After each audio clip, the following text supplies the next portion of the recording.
Okay, so I could not get the remote client thing working. I have a rough idea what's wrong, but it'll take me too long to figure it out. Um, Remote client? What's that? so, because normally what I do is I have the Fantasy Grounds in view only mode on another laptop, and then I remote into it, and then I on OBS I share that remote window. So you're Gotcha. basically getting the player view. This is what I'm talking about when I'm streaming. So that isn't working. So I've decided what I'm gonna do with for today. Hopefully today only. I'm going to uh, share my view. Okay. And since like two people ever watch this, this is me and two other people can see my view. I guess how I'm how I'm leaving it. I think Okay, Ethan will be disappointed. huh? Ethan will be why? I think Ethan will be disappointed. Why so?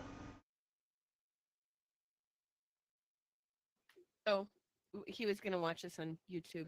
Well, he can because now he can see behind the DM screen, so to speak. I So, think he just set that up. all right. So to recap, the party had left Anokai and they had portaled right back to the caverns of chaos, um, and decided to explore this area B, and initially encountered some um, what were they? They were zombie-like creatures, waterlogged zombies, which attacked when they attempted to go north from room one. And after a bit of a battle, they managed to defeat the three waterlogged zombies. And then they explored the second part of this room, which is the little reservoir in the back there. And from the attack, I think Alkeus and Sorak got a bit bruised and bloodied, if I recall correctly. Yeah. Yep, Sorak and Alkeus. Okay, and then so I believe he took maybe a short rest, healed up some wounds a little bit, um, and then went around the corner to the right, up and to the right, and passed through the room labeled 3 there, which had 4 statues in the 4 corners, which I've managed to put in now so you can see them. And Yeah. went as far as the big, heavy iron door at the end of the hallway there. And they looked upon it, and in sort of an ancient arcane script, it said, "Here lies Ares the Magnificent. Um, do not disturb." Um, and I think it also said something about pay homage and then leave, something to that effect. Then they backtracked and went to the left through the curvy part of this cave network to the end where Alkeus, who was in the lead doing all the scouting and checking and listening, um, came upon a tall creature with long arms that end in tentacles. Its mouth is uh, mostly just a large maw. I mean, I'm sorry, its face is just a large maw, and it was sort of uttering gibberish, sort of muttering to itself. And Alkeus, as soon as he discovered this wonderful, wonderful creature and realized the creature was its true benevolence and magnificence, decided to tell the party that they really should like this creature, worship him perhaps, and the last thing they should do is attack him. And that is where we will start the initiative today. Come, my friends, you have to behold this divine sign I was graced to look upon.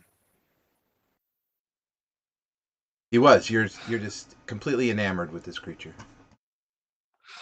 Well, if we're to protect him, maybe we should do it from the cave mouth entrance, the entrance to the cave complex. If we guard there, then we can surely keep it safe. No, I'm not stalling for time. No. Well, we're in initiative, and Tor, you're up first.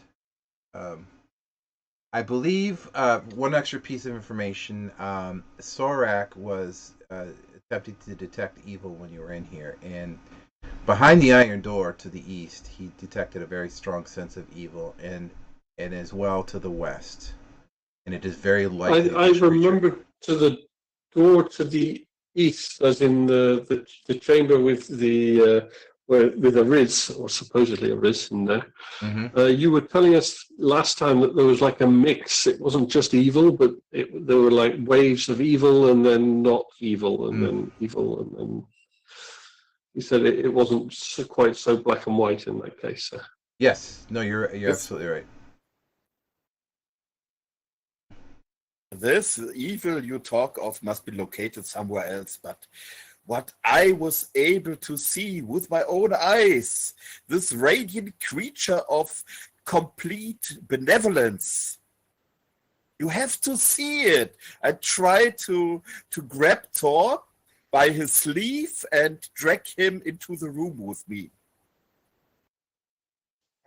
Okay, well, I'll resist that, and quickly I'll reverse the grip of my flail, the pomp word, and looking at my companion Alkeus first, to look at the creature, and I invoke the Eye of Introspection on the pommel. You recall, as Mark, you gave it to me. I don't have a whole lot of details on it, but I do have, a little writing. It sounds familiar, but bear with me a second here. Yeah, it's the brooding thought. So the pommel flares and opens like an eye would. Something happens. I can put that if you like. Yeah, hang on. All right. Yeah, okay. Oh, so yeah, it causes your enemies to reconsider their choices in life. Right. So let's see. Okay. Well, the write-up says it can either stun or generate a small chance to cause them to switch alignment, but have a mechanical. And you see, it does give the creature pause, and he stops, sort of chattering for a moment, but he then just turns back to look at you with his original sort of evil eye, his evil intent. So he managed to. So it didn't left. No, he just made a save. Turn? No, he just made a save. Gotcha. Okay. Okay. Good enough.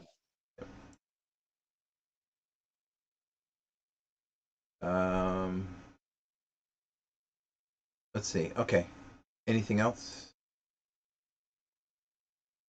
No, you already shifted it. Okay. All right, Alkeus, you have just to set the stage here. You have no interest in attacking this creature, and I tell you what, I will give you a save. No, this time you didn't really intend. You did not sense an attack, I would say, this round, so you have no wish to fight anybody who is attacking the creature. But if you do see someone attacking the creature, you would have to save versus wisdom, or act defensively on the creature's behalf. So you're sort of enthralled by this creature at the moment. Does that make sense? Do I feel compelled to move towards it? No, you don't. You, for the most part, you're acting naturally. You just consider this creature a very strong ally, and actually more than an ally. You consider it a your you worship this creature. And actually, I'm going to give you a save to see if you can break the charm. Going to be high though. Give me a second. Go ahead and make a wisdom save in the tower, please.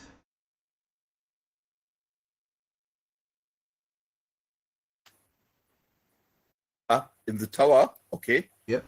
Oh, actually, no, that's fine. We'll take that. I'll let you have that. When you speak about running in the tower, do I just have to move the die towards the tower, dice tower symbol? Yep. On the bottom right? Okay. Yep. So I know for the next time. Sure. Yeah, just drag the die and drop it on there, and it'll only show me. So as you saw the creature pause, and it was sort of caught in a brooding thought for a moment.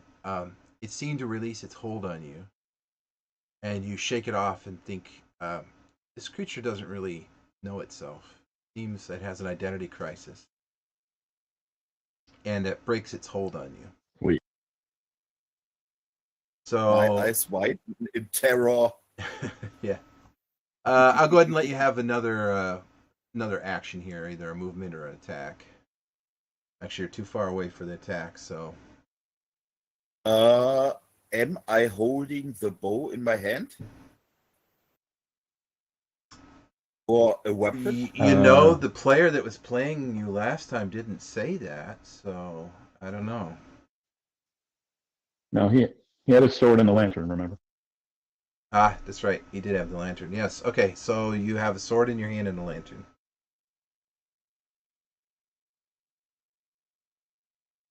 I think it's a rapier if you have. Do I know something about this creature? Probably. Did I make some kind of knowledge check? No, but you can now if you'd like. I'll let you make an intelligence check.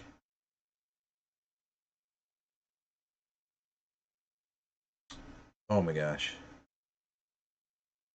Nice. Let's see. So you know that this creature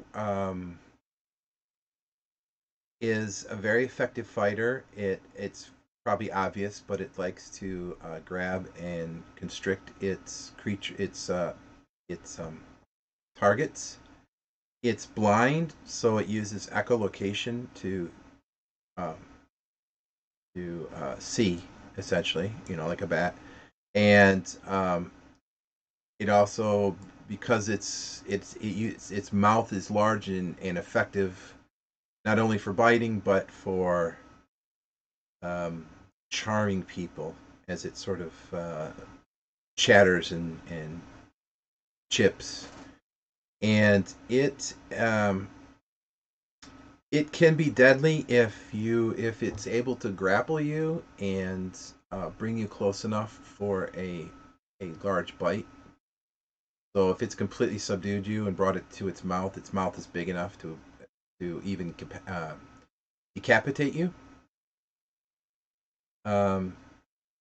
They worship a strange deity that it looks much like them. It's old. It's like an elder god, if you will, a very old deity and ancient.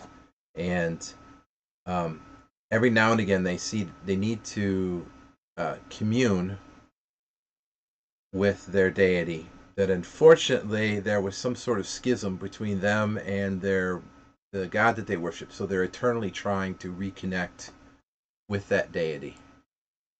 If they ever do, they will get much more powerful. So they're sort of cut off from the source of their extra powers. And one more thing, since you rolled so well, they actually are known to regenerate, sort of like a troll or other. Oh, Oh. yay. Okay, then there's one thing left. I immediately try. It's to cover my ears and call to the others, don't listen to it. It will mesmerize you with its noise. And it's blind.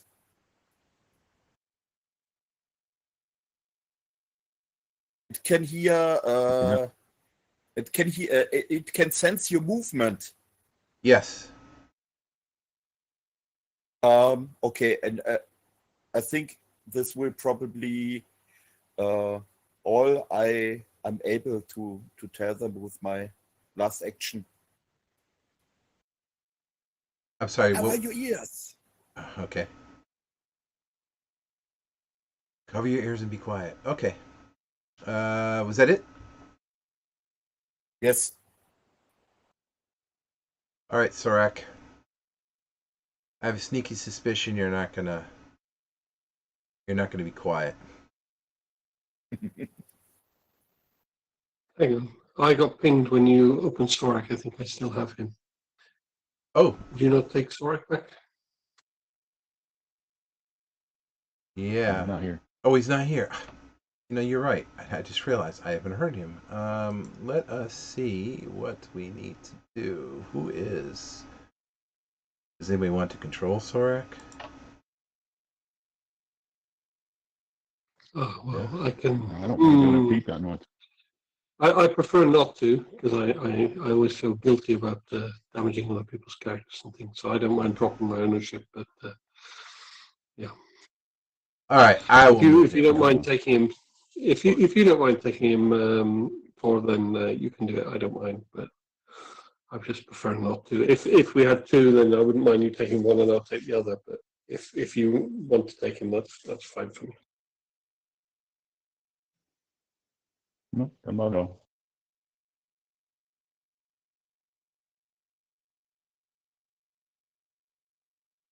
So what do you want to do? I need to open his character sheet and see what he can do. I don't know. Yeah, you'll probably need to change the ownership so you can take it there.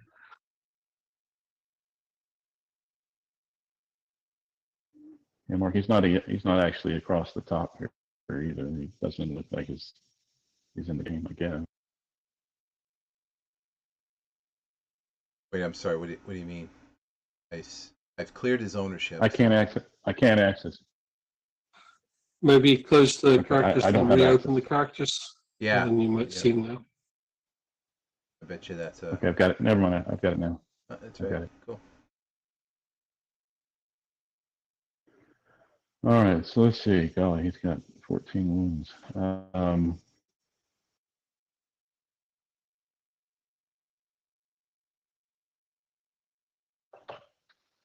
second here. If he used his lay on hands for the day, do we know that? He has not. I don't believe. Okay, well then I think that would probably do that. That'd be 8 points. So he's going to provide with 8 points of divine healing. Okay.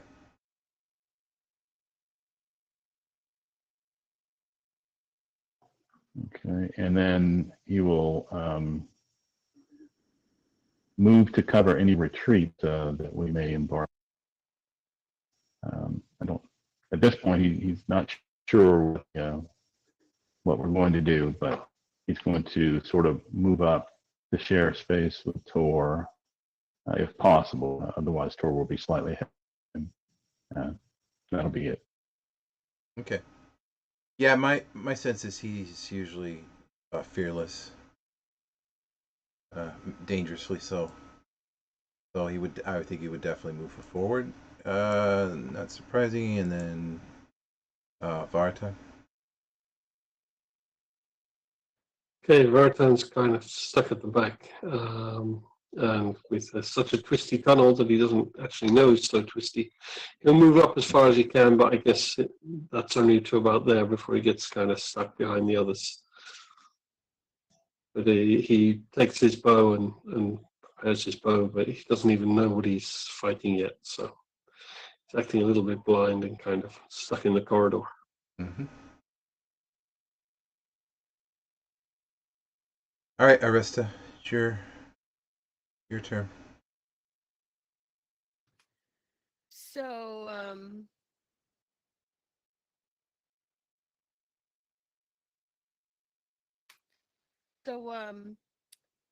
what's going on? Cause I can totally put somebody to sleep, or throw a fireball, or hold somebody in place. What you need up there? You're Anybody gonna. need to be invisible? What are you, just I like could need some wholesome sleep. you? What are you, just like remote hands? Just like somebody else guide your action.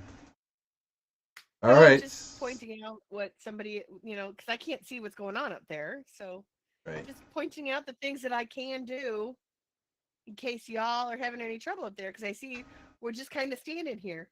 I'm not sure what's going on. Well, We're not standing. We're trying to move forward, but it's a bit cramped in the corridor. So, right. and Alkias shouted back to give us some instructions on the monster, but most of us haven't even seen it yet, so we have no real idea what we're facing there.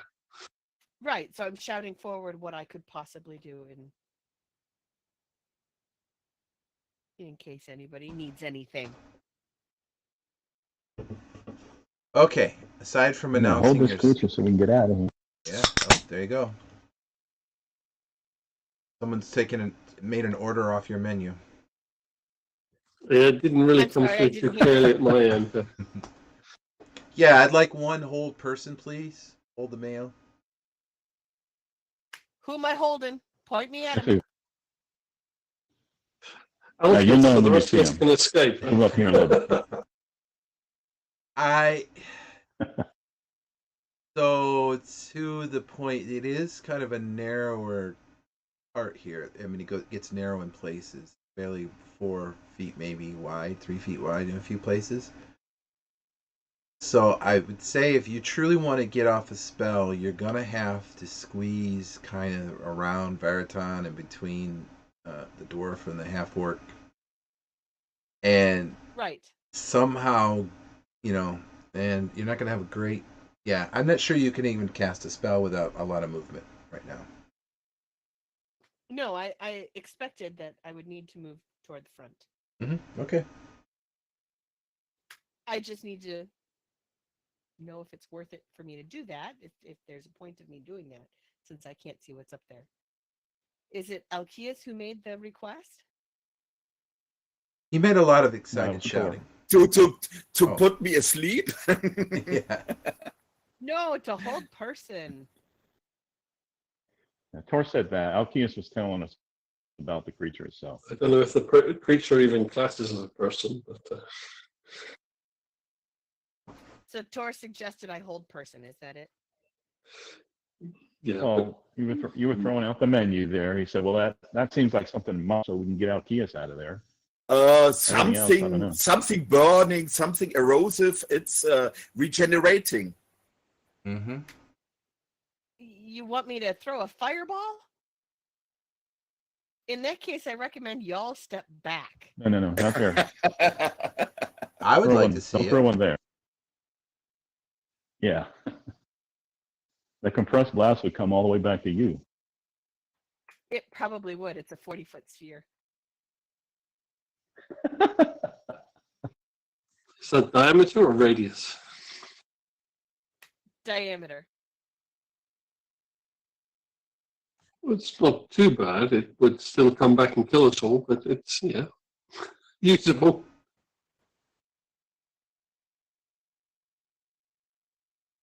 How about I hold it in place? I don't know that hold will help There you go. anything, though, because it can still talk.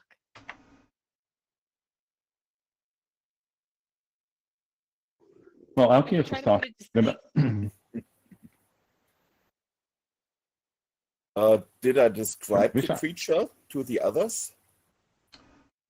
I don't know if you would have had enough time for a lengthy description. I think you had enough time to tell them to be quiet, that it used echolocation or something to that effect. But and you also just shared that it's regenerative. So, Okay.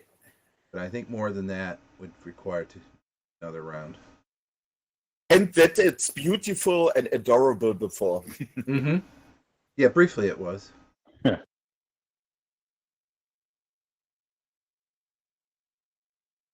For a moment in time, I wanted to marry it. Mm-hmm. Okay, so Mark, how do we can the other players? How do you cast Fireball? Just say I'm casting No. Fireball, and we'll do some rolls. No, I think everyone will probably be doing rolls on that one. I The think we're monster. please don't say that. Oh, I think Kios we're will gonna roll a do some lot of hold dice. person. Okay. I think we're gonna Um, do some hold person. Yeah, to that point, where are spells?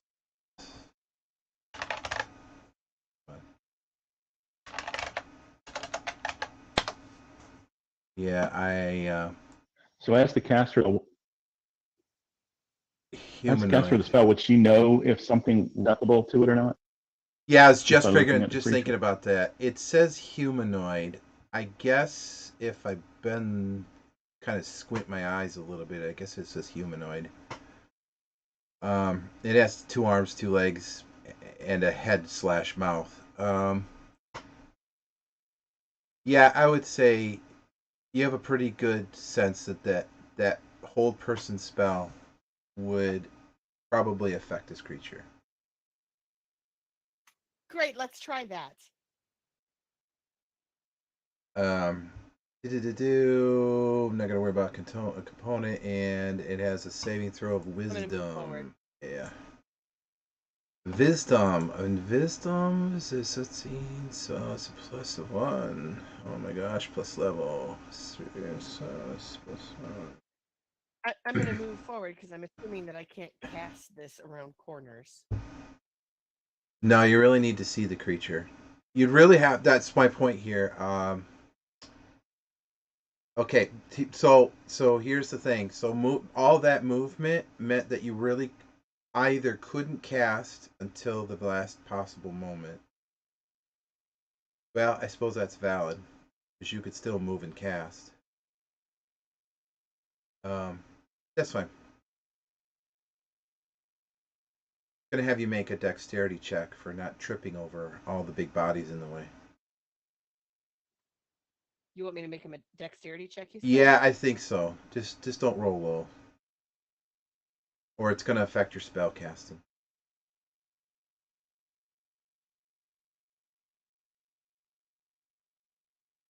Okay, good enough.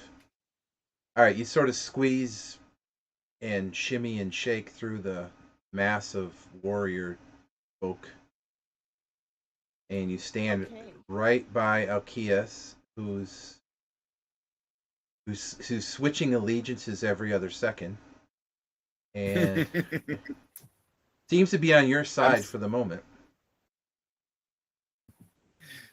Still And pressing my hands on my ears. yeah, that's right. And he's in a strange So pose. the creature, the creature gets a wisdom save. Yep. Oh, and he barely flinches as you finalize your spell. He acts like he's heard this one before, and he's rejected your spell reality and is not held. Okay.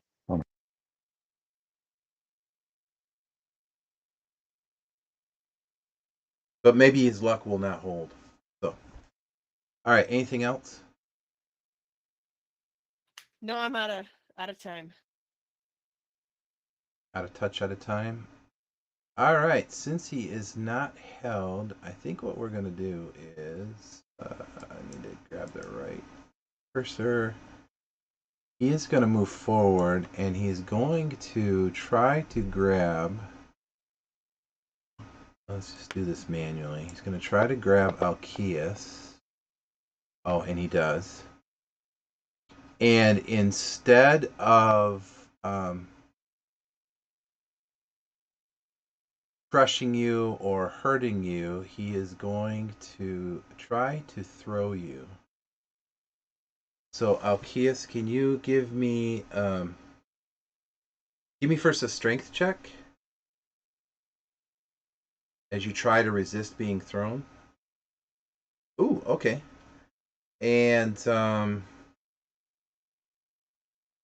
he does move you a little bit, but he's not going to throw you where he wants to. Give me a dexterity check to see if you get, because he's going to jerk you back a little bit, and see if you land on your feet. Oh, Oh, and no. you do not. Okay, so he tried to throw you halfway across the room, and he only managed to get you partway out of the doorway there. So you're now prone, and that was pretty much all its action for this round. So we're gonna go top of the order. All right, Arista, you just saw Alkeus kind of get yoinked and stumble Great. a bit. Give me a second here. That's not.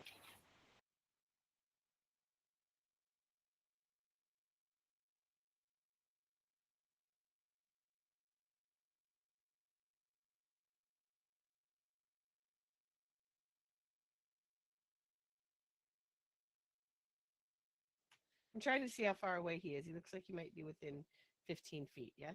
Yes. Oh yeah. Great. Then I'm going to try to put him to sleep. All right. Digging straight into your bag of tricks. I'm going to dig into my bag and pull out a handful of sleepy dust. I'm going to toss it in his general direction with a very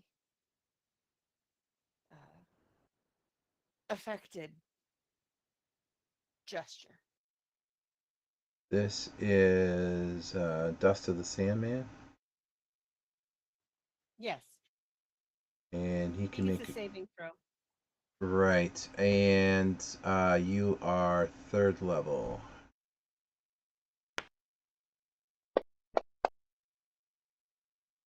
And he is going to Take a nap.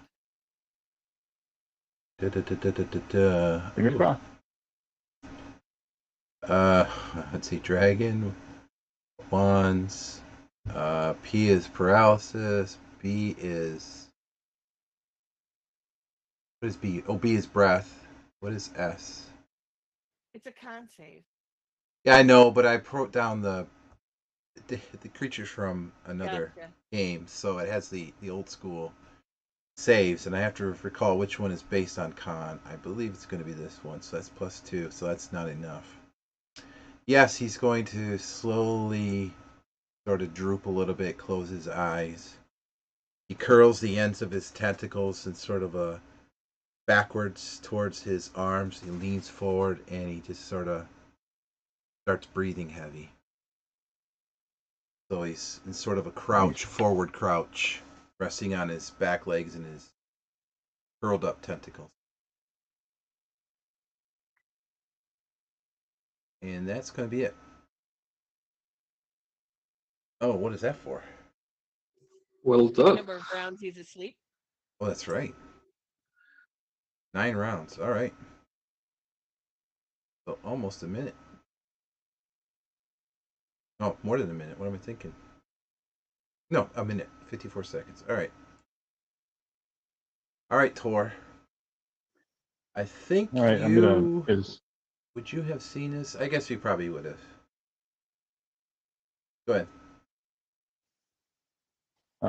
You got a whole minute to get in there and coup de grace the guy. Down? I'm sorry, say it again, Tor. Is Alkeus down? Was he just tossed? He's on his butt. Prone. Is he unconscious? Yeah, not unconscious. No. Did I take any damage? You did not take any damage. No. Okay. All right, I'm gonna move cautiously into the room and assuming that we're going to wait for everybody. If we're going to kill Can we, this, we're going to wait for can we everybody see to a bit more of the room now as well? Oh, sure.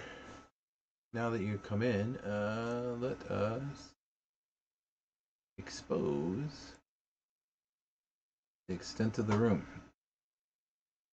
And what's the rubble on the floor? So the rubble is just sort of bits of refuse.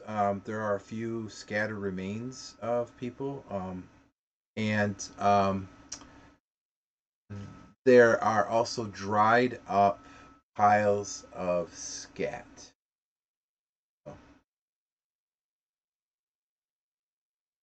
Lovely. Okay. So is the intent to coup de grace this creature? I look at the group, or will we escape and just leave him intact? Something this evil, I don't think we want to leave intact. All right, then I'm going to wait for everybody else into the room because I think as soon as he wakes up, so I want to try to see if we can coordinate the attack as possible. Okay. All right. If everyone wants to squeeze in the room, let's say you have just enough time to get everyone in the room and maybe I'll stay a outside. round left to do what you're going to do. Are you joining them, Veritan? Yeah, I'm going to hide at the back of the room here. Just throwing a bead on him, and well, I'm tempted to use the javelin, but no, discretion is a better part of valor. I'll stick back with the bow. Now I'm going to quickly refresh my memory for a coup de grace. Not sure, is that an instant kill or is that an attack with a whole bunch of extra damage? 1 second, I'll just look it up. Not sure if it's a thing in CMC, but I'll check. You can just get a big bonus to hit something that's sleeping. But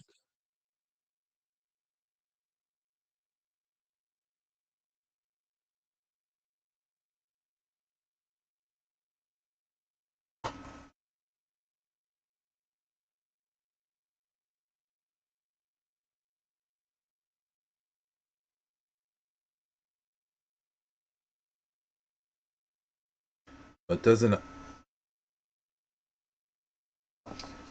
seem to me it's an instant kill because if you had just a tiny butter knife in your hand.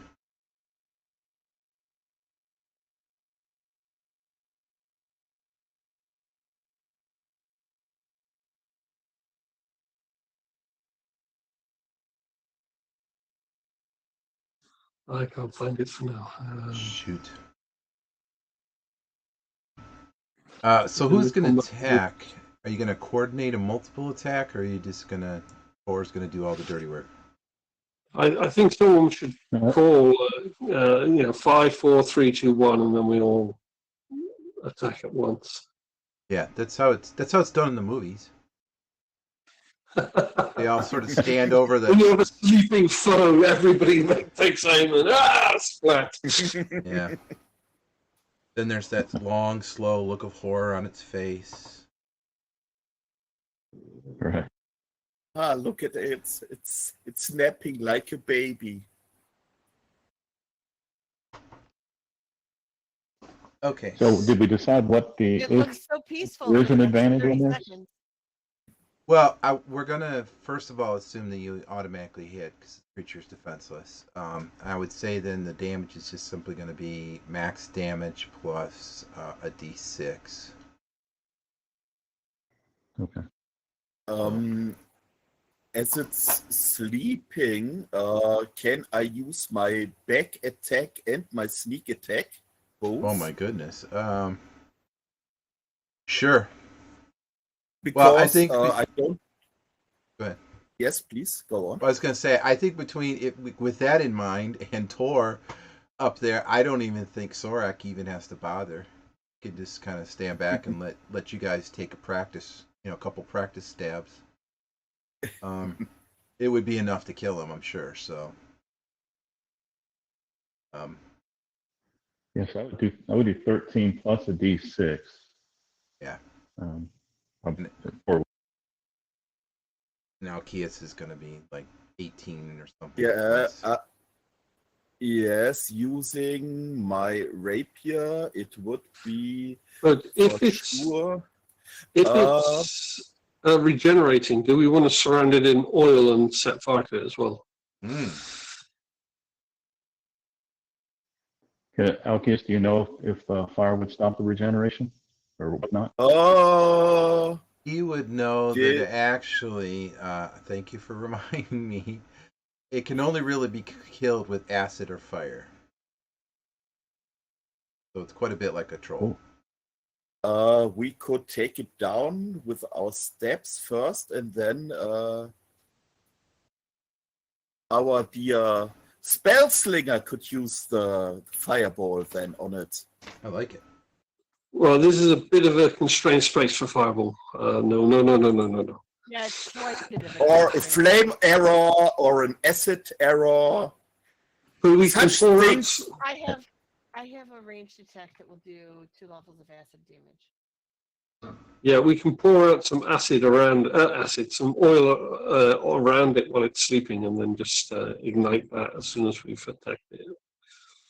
Someone who has maybe the weaker attack is standing by to ignite the oil. But then we're going to deal with a smoke situation again there.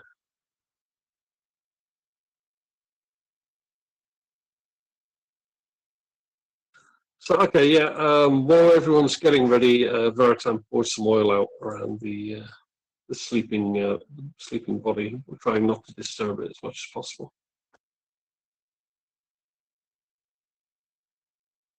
I think I've got some oil. If not, I'll have, yep, I've got 5 flasks of oil. Oh, yeah, so, yeah, pour one out.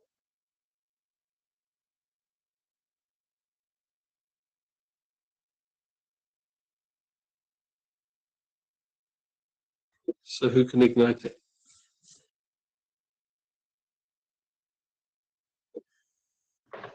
Let's see. Arista, you can just toss something on it when we all attack. Hey, I have a tinder box. Let me ignite that sucker for you. Well, you could just light a torch in advance. You don't want to be trying to spark from a tinderbox while we're Good point. waiting for this thing. And Tor, you might not want to be really at the back of the room. Oh, not Tor, Sorak, you might not want to be really at the back of the room. You might want to get out when there's fire in between you and the entrance. Yeah.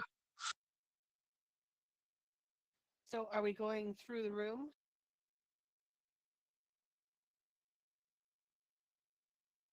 I don't. You mean through through? any room, is there? There's no other exit. Oh, I'm sorry. I thought Tor was standing over an exit.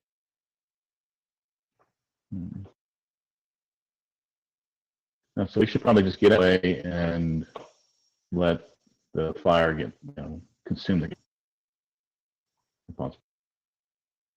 So while you're all sort of taking a very long time to plan, Right? a coup de grace, this creature starts to stir. No. I'm gonna touch the torch to There's it more. right as soon as it starts stirring. I don't care who's in the room, and then I'm getting out.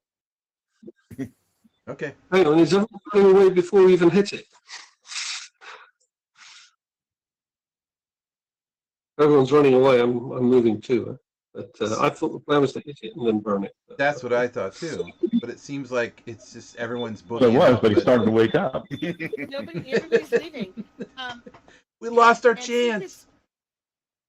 Since it's on fire and drowsy, I'm gonna try hold person again before I leave the room.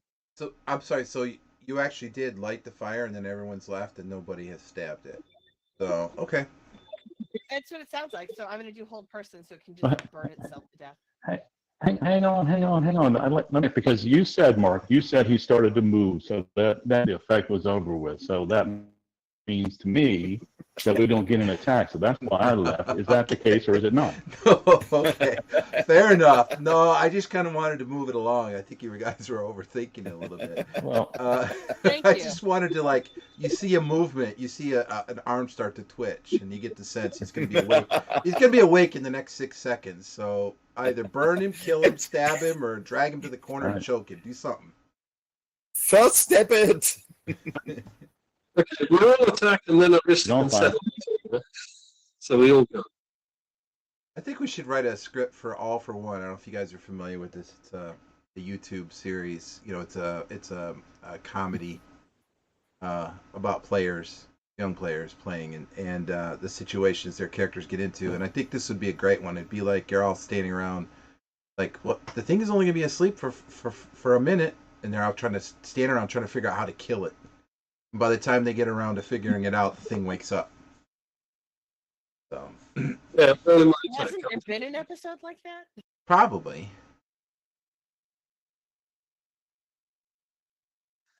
Okay. And you said magnetic or whatever, but Yeah, no, I would say if the two of you attack at the same time, that would certainly be enough to kill it. But you need the fire component to make sure it stays dead, and that's what Arista is. Do we need to hit it, or is No, it no. an no, automatic? It's Oh my gosh, just stab it and get out of there. it's let's set it alight. stab, burn. Cause it to run. bleed profusely, please. The only thing we need to do is roll a d6 because we're doing max damage No, up to d6. So everybody should You just don't roll a even have to d6. roll anything. Just say you hit it.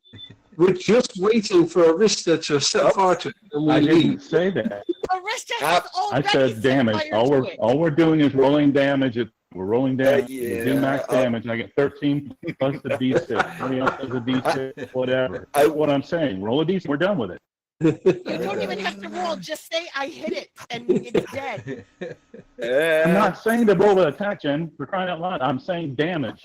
Damage to attack. I understand. I'm not trying to hit it. I'm saying roll a d6 because we do max damage anyway and a d6 additional. But Well, he Mike just said says that it whatever dies. You do, it's going to be enough Okay. to kill it. Plus 14, it's 21 from Okay. me. Yeah. I can't remove this measurement thing that I've accidentally put on the thing For me. as well. Hit the Uh, click, I didn't target this thing. It's on fire. Okay. So I'm gonna assume several of you stab it at the same time, and at that same time, roughly, Arista strikes a spark. The thing sort of wakes up instantly the moment the blades become embedded in it. It doesn't have eyes. It starts to scream, and at that moment the fire engulfs it, and then it starts to flop around on the floor, just kind of writhing around. But not for very long, for just a few seconds. And it sort of curls up in on itself, sort of like it dries out and becomes masticated and shriveled. With the last scream on its lips. Why? I just wanted to be friends. Those mean peoples. We have to feel miserable for it. And as you noted, there's quite a bit of smoke now in the room. And kind of the acrid smell of dried up large mounds of scat burning. A bit like a cow pie. Okay. So I think we can go to the entrance of the cavern system now, because we don't want to all get smoked out there. And there's nothing else here except the Riz door, but with severely injured Arceus and a severely injured Sorak. I don't think that's the best idea. Okay. On my sheet, there are only 5 wounds. Oh, I okay, think not so I'm- severely then. Yeah. But I'll take every heal you can offer.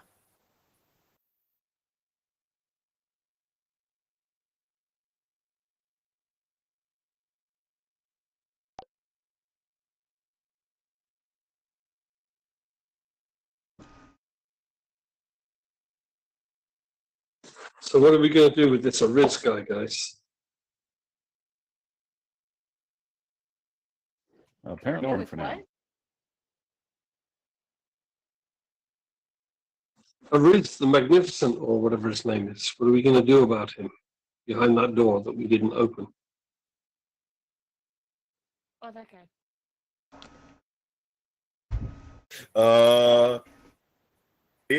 Does this name on the door ring with me? Yeah, it was the name of the guy who had the tower where the keep is now. So he built the original tower that was there before the keep was built. And he was some super powerful wizard, and all the evilness that we find under the keep, we think maybe has something to do with the original wizard's tower. But it seems that he is buried in this cavern. Apparently.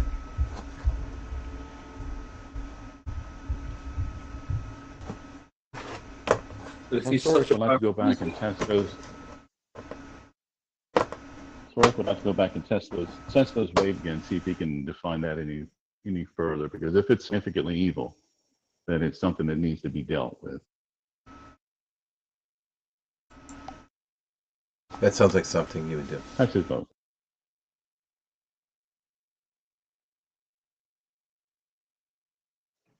Thor's vote is to go in support of the group, whatever they decide. If he's determined to do it, I'm going to back him up. But let's check the smoke situation in here now before we go in and then end up suffocating ourselves.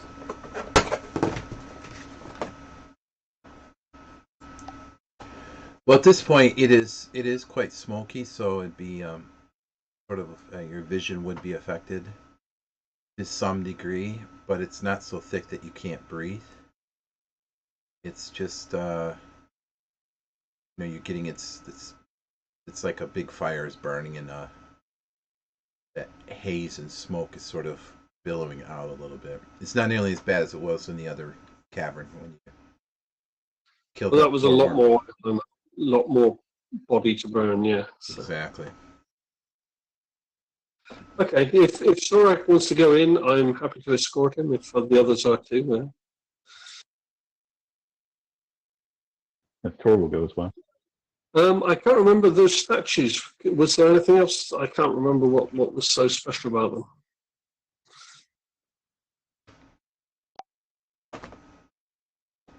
I think you asked about their patches or their insignias, and it was nothing that seemed remarkable or stood out to you. But what were they? What was the? They're sort of statues of soldiers standing at attention, holding pole arms. And what are they made out of exactly? It appears like it's some sort of marble. Okay. I'm afraid that if we go to open the door and these things come to life all at once, it could be a potential problem. Now, I have a rune that can bring a statue to life, and then we can just bring one to life and maybe talk to him, and if he attacks, it's only one we need to deal with. Does anyone want to try that? Sorek is all on board with that. That sounds like an excellent plan, and may get us in there. Give us the information we need. Just trying to find the name of the rune now. Rune of Vitality, that's it. Turns a stone statue to life. One I hadn't used before.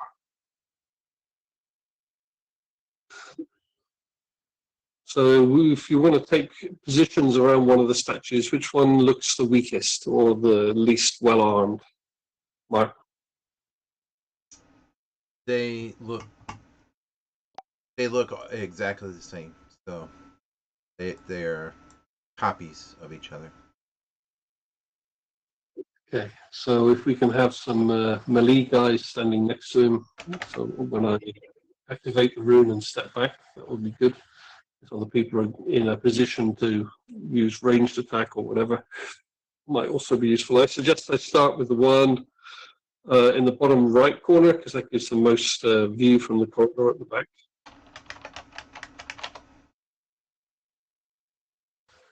Okay. Bear with me a second.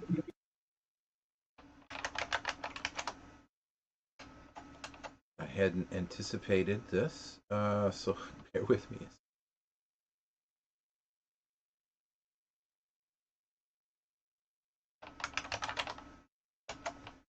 Guys, we broke the game. Yeah. That's when you know you're doing things right. It's like in the old Bard's Tale right now. The drive's going eek eek eek eek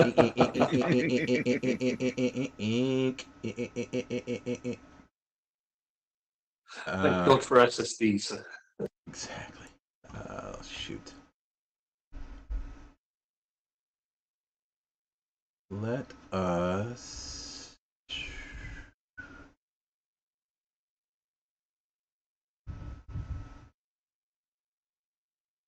All right, we'll do this.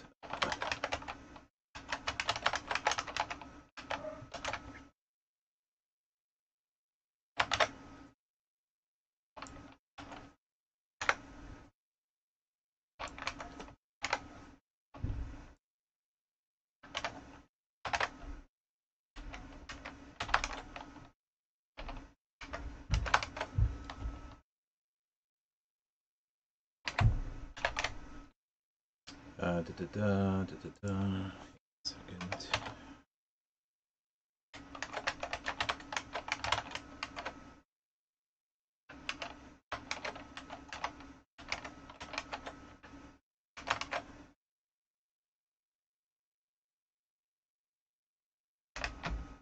Oops.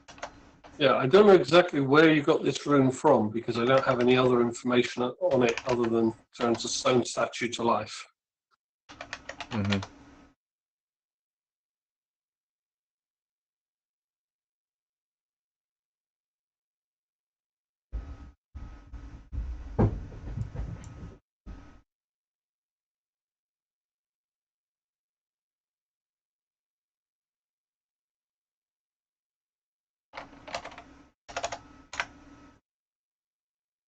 Excuse me.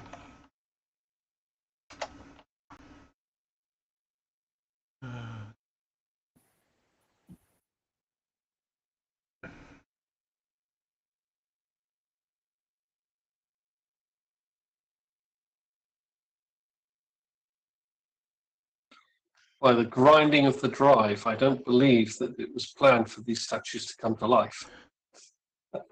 Well, not in this way at this moment. Okay, so which one did you point one of them out? So I'm going to do the bottom right-hand one. Now, if maybe Sorak goes to the north of it, and if Tor can maybe stand to the west of it, and then Alkius can be in the corridor, and then I will back off to kind of where I am now. Arista, do you have any plans or anything you can do that's not going to just engulf the entire room in fire? Not from around the corner. Yeah, I'm just wondering if finding you a placement in the room, maybe in the north of the room, squeeze between the other two statues. Sure, I Andy, can. if you think you can, if it's safe enough for you there, that's. I don't know what you have planned. So, Sure. Tor, do you want to move in next to the two statues at the bottom, and then I will inscribe the rune on the statue in the bottom right. And then I will step back immediately to where I am now as the rune activates.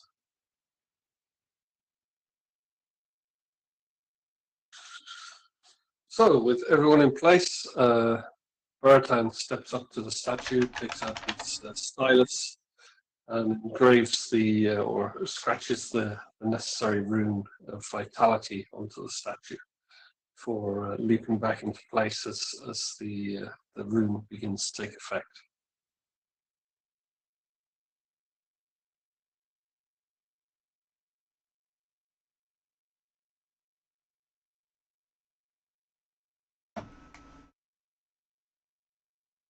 I'm trying to find a token real quick.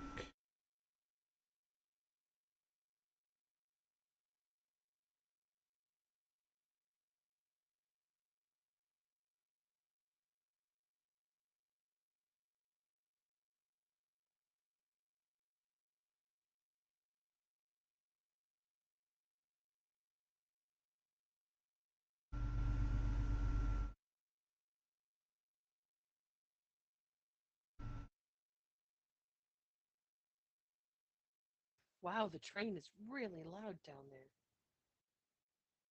What's that? The train that just went by, it was picked up by your microphone. Oh wow. Um,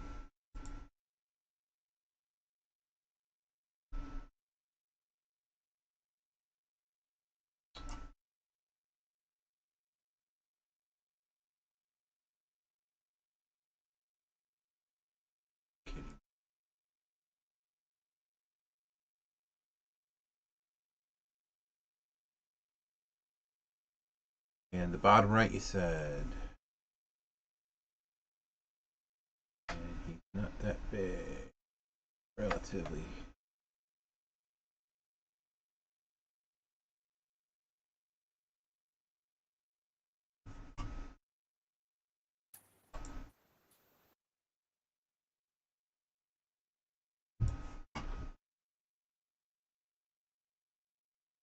Okay, so What you're race do they appear to be? human. Okay. Um, okay, so you're inscribing the rune, and everyone else is sort of on standby, waiting for something to happen. And you finish inscribing the rune, and let's see. Why is he not seen? He is seen.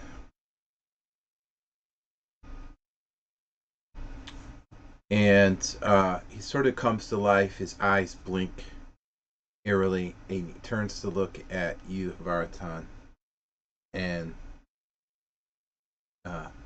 just sort of appears motionless after that. I wish him greetings. We're we're here. We'd like to know who you are and what it is that you're guarding in this place.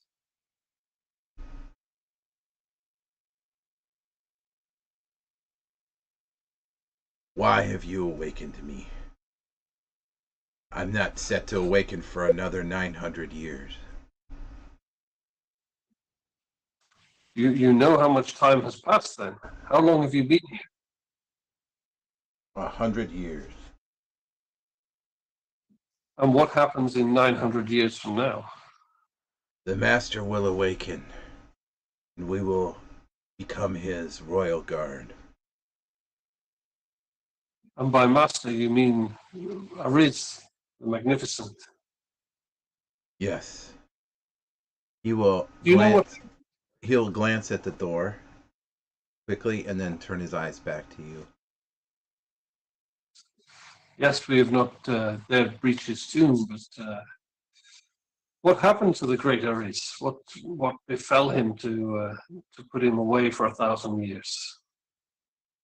His soul was temporarily parted from his body, but in 900 years he will return and reclaim his land and his fortunes and his power. It's a long time to That wait. The world may change a lot in 1,000 years. Not for I wonder if that Ariz. separation was intentional or not. Say again, Larissa, sorry. I wonder if the separation of his soul and body was intentional. I guess not, but yeah, I can ask it. Yeah. So, was this intentional by Ariz to slumber for 1,000 years to consolidate his power in another realm, or was this something unfortunate that befell him? Who are you to ask such things? Why are you here? We are here to pay our respects, of course, but first we need to know what happened so long ago, and the records are not accurate. Well, all of these questions are for Ariz and his purposes. They're not for us to ponder or wonder about. Pay your respects and leave.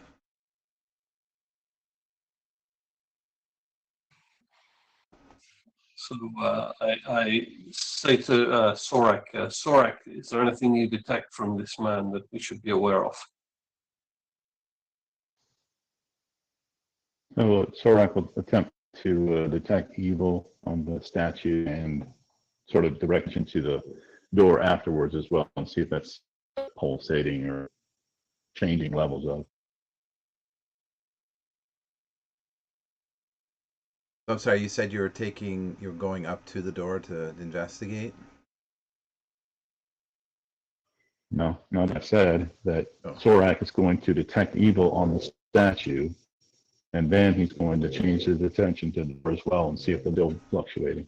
Gotcha. I'm sorry. I thought implicitly he was going to take a closer look. Okay, so detecting evil on the statue does detect faintly of evil. And as he observes or looks at the door, nothing has changed since you left it a moments ago.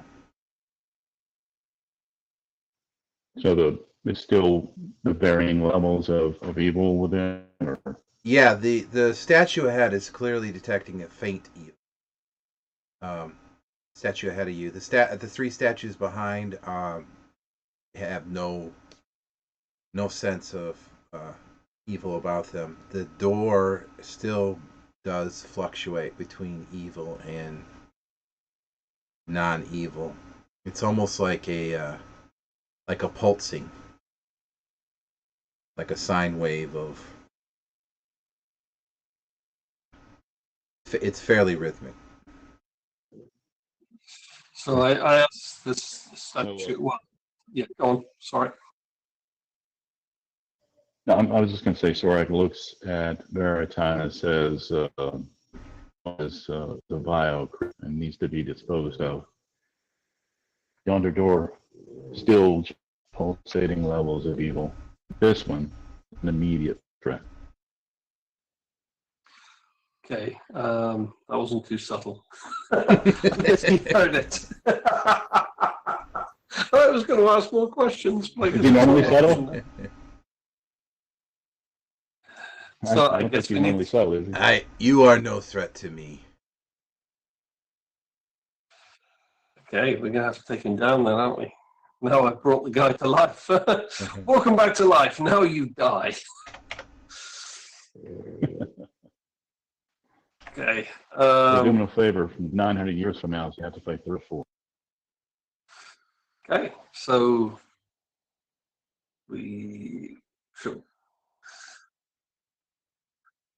Is Thorak going to start, or because I am happy to continue to try to do it if Thorak's not going to take an action based on his words. So I asked him, how would we pay our best wishes towards this Ariz? As I say, the records are not too accurate. How do we best serve his needs?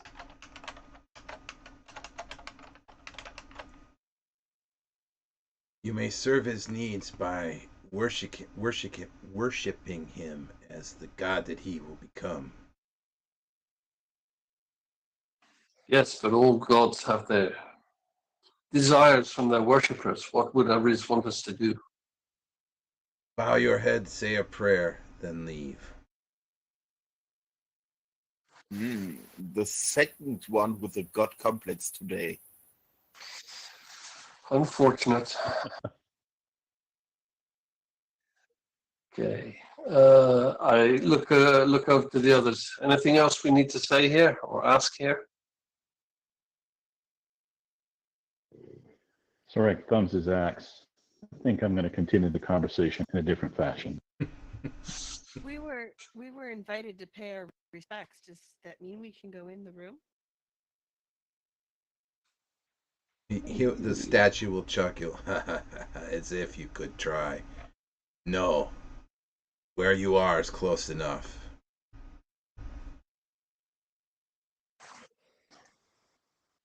Okay. So I just nod to Thor, and then I start drawing my bow. Not to Thor, to Sorak. Sorry, not to Sorak, and then I start drawing my bow.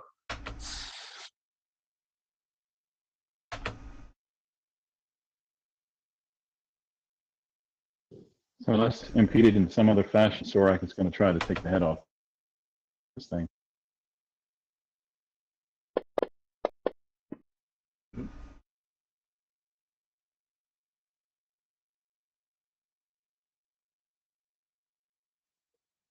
Okay. Let's. Yeah,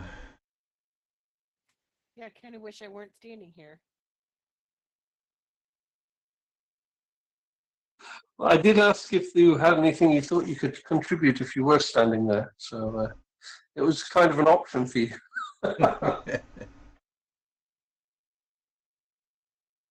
You could always throw a Don't worry. fireball. I only brought one of them to life, so it should be okay. Except that the others will almost certainly come to life as soon as you strike it. Well, I think we'll be okay. Stop giving Mark ideas. Exactly.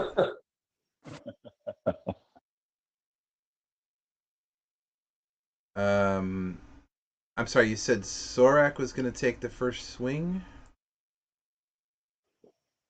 Yeah, he's we'll just heavily pick a- invested in destroying recharges.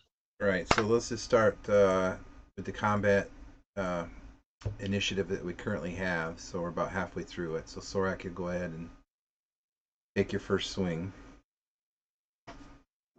Okay.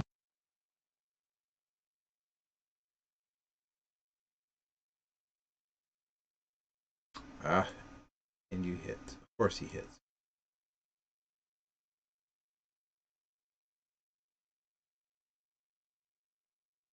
Okay. Alkias is next.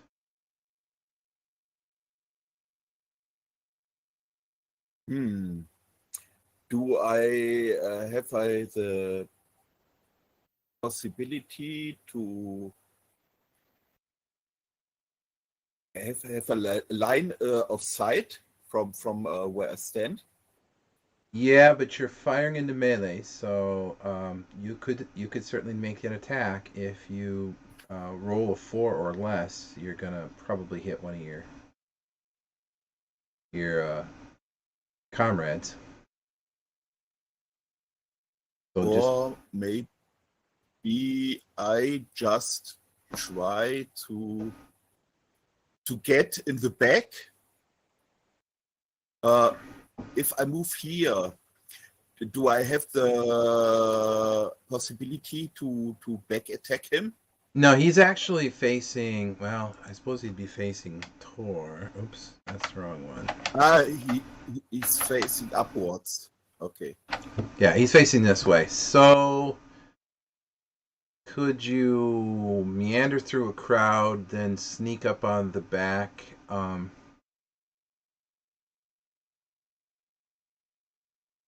Maybe I won't be able to attack in this same round, but I could try to move up there and hide.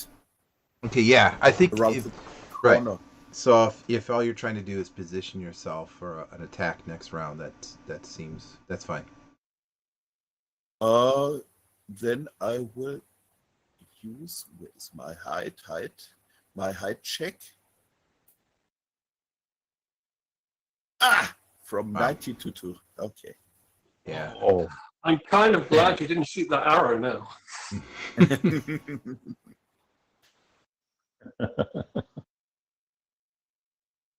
Okay, anything else? While you're trying to hide in the fairly barren hallway, having moved through a bunch of people? Okay. I was believing that moving and then hiding would be my action this round. Yep. Yeah, that's what I took you to mean. Yeah. You can say something. Well, I keep quite ashamed for not being able to hide.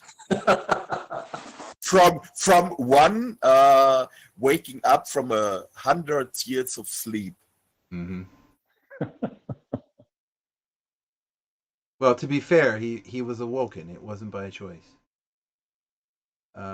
Yeah, it's like an extreme jet lag. Yeah. All right, Vartime.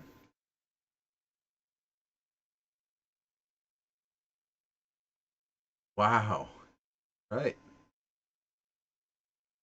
That was the wrong dice. I meant wrong damage there. Sorry. Okay. Woo.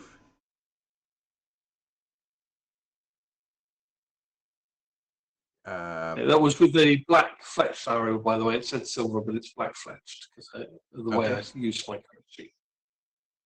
Good to know. Okay. And then I'm done. Oh, I've got to press the button. I always forget to press the button. There you go. He is going to. Unfortunately, he's got a pole arm. That's rather inconvenient in a space like this. Yeah. Not for him. Um,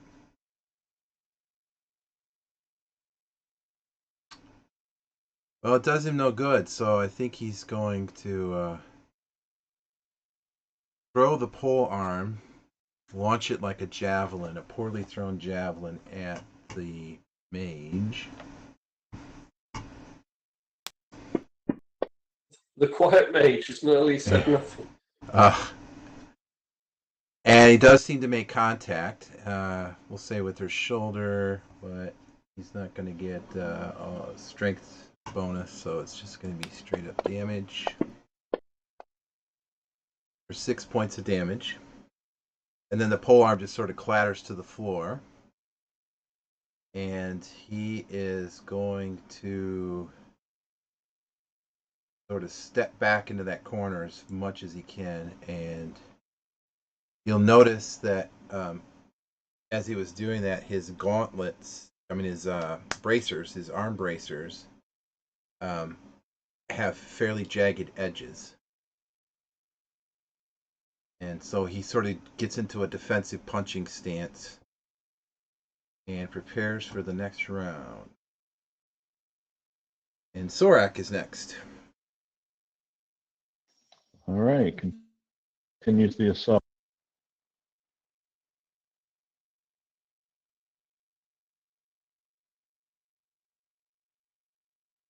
Oh, shoot. He'll sort of smile Let at you everybody- mockingly.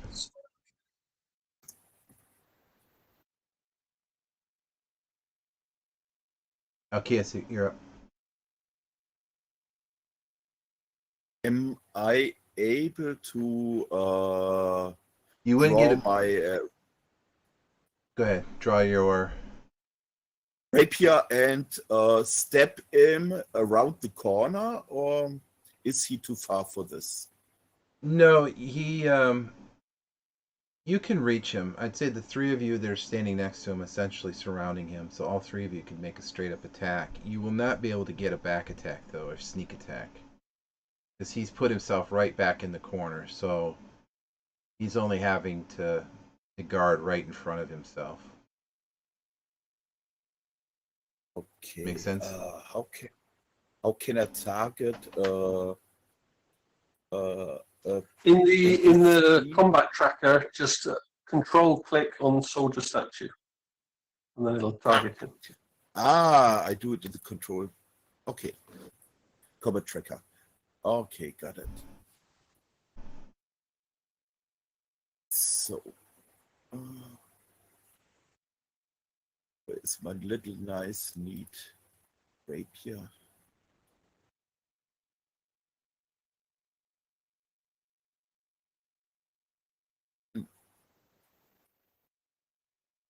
Do I hit him? 999 cuts to go.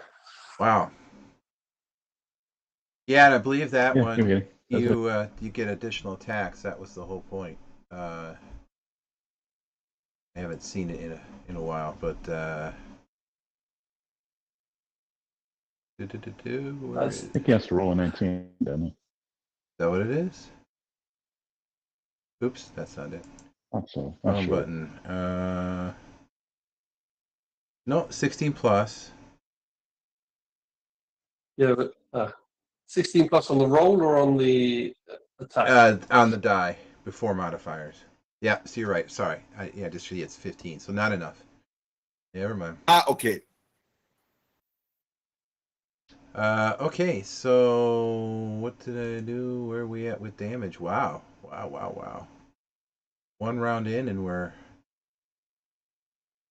drawing marble blood. Okay, so that was it for you? Yep. All right, Tor. It's going to count a lot for our karma. bringing someone to life just to kill them again. Yeah, right? Oh, man. Oh, nice. Okay. Well, you don't have to So roll what it. is crit? Yeah, it's max plus 1d6, but I'll save you the roll unless you want to roll it, just for squiggles and giggles. Oh, that's okay. So as what are you using, a sword? Or is it a club, mace? Flail. Flail. The flail. So as you strike it with a heavy thud, solid heavy thud, the you see a startled look in its eyes, and then it suddenly freezes and begins to shake very violently, very quickly, and explodes. And so I need everyone, since everyone's so close, give me a dexterity check. In open or in the tower? Do I have some kind of bonus because I'm halfway around the corner?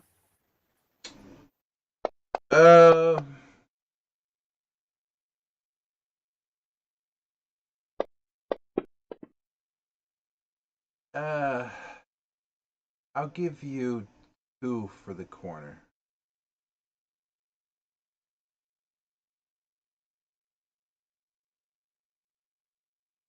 Oh, teetered. At least it looked like it teetered. All right, so Tor did not make it. Vartan did not make it. Alkias just made it. I still need one for Sorak. Oh, and that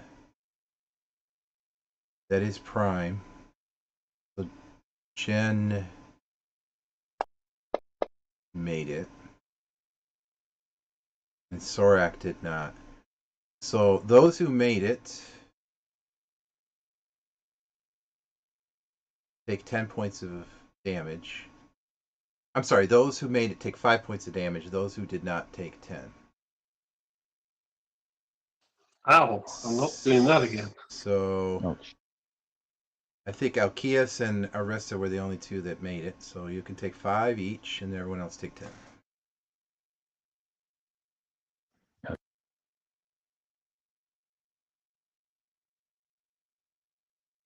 And as I So said, what, he's reverted to rock form and just exploded on us. So yeah, there's nothing usable on the corpse either. yeah, you see little chunk. I mean, it's obviously chunks of statue. So you see a partial hand and maybe a nose fragment, and the pole arm also exploded as well. So that was part of the explosion. So you see chunks of marble pole arm.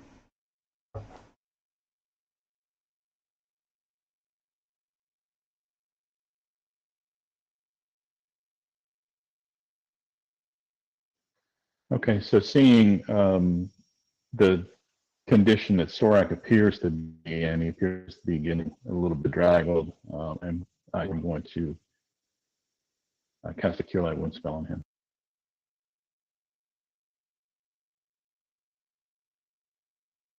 So, Jen, I'm not sure what you did. I'm just gonna. What do you mean you're not sure what I did? Well, you put your points in a weird spot. I'm not sure. You only give yourself 1 wound. And Yeah, I thought we counted wounds and then hit points in a different place.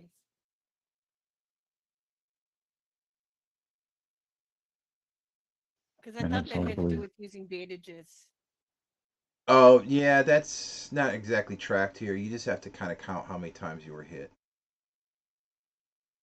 So this would count as one hit, one attack, one hit.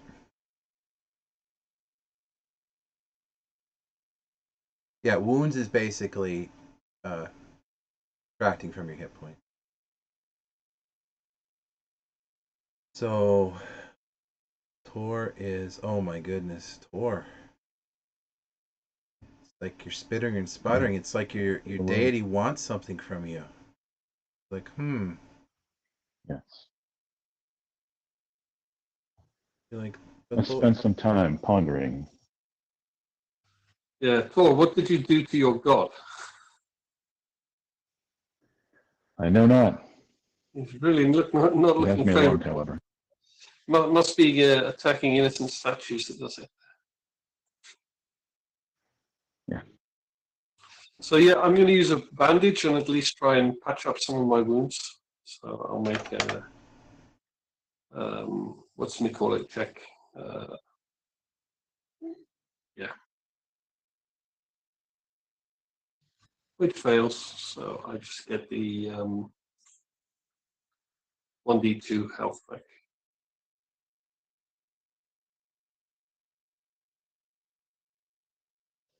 Oh yay! The gods are not looking favorably on me either. Wow. Mm.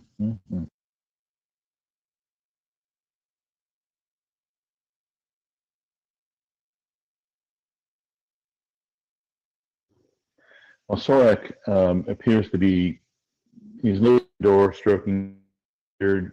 Nine more years. He turns back to the group and he says, I can wait for the nonce. We should recover ourselves a bit more, to move beyond yonder door.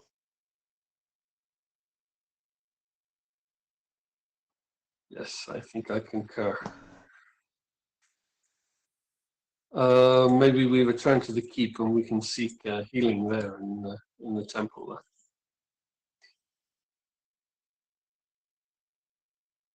Seems a good plan.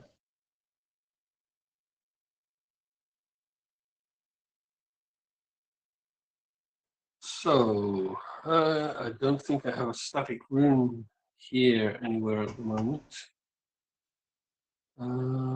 Nope. Just move out. So I can portal us back to the keep, but then I'll need to make another rune here to get us back here. Where do you think I should place it? How do you feel about South. room 2 where that tentacle creature was? Yeah, if there's not too much smoke, we can put it in there. So, Mark, I'm just going We to didn't go really explore.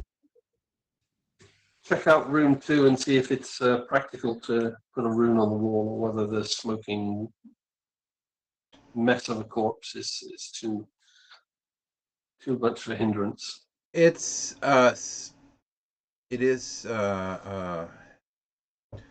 somewhat thick, like a kind of like a burning of wet logs on a campfire. But it is, aside from some coughing, you can sort of muddle your way through, and the stench is quite strong here. I'm going to put a static rune on the north wall of room 2 then. I'll Yep. update it on my character sheet. Yeah, there's no large fire burning anymore. It's mostly smoldering corpse and lit cow patties or monster patties, I suppose.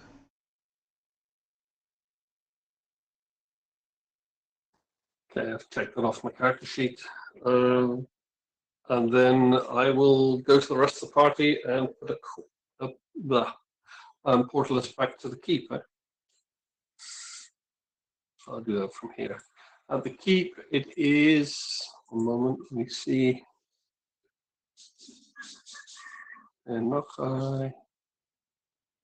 the underkeep, yeah. So it's in our little space in the underkeep that we locked away. Oh, right. The underkeep.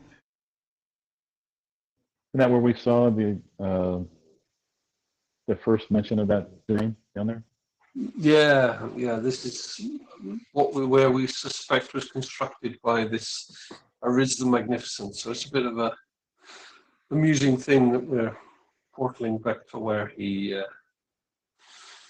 started.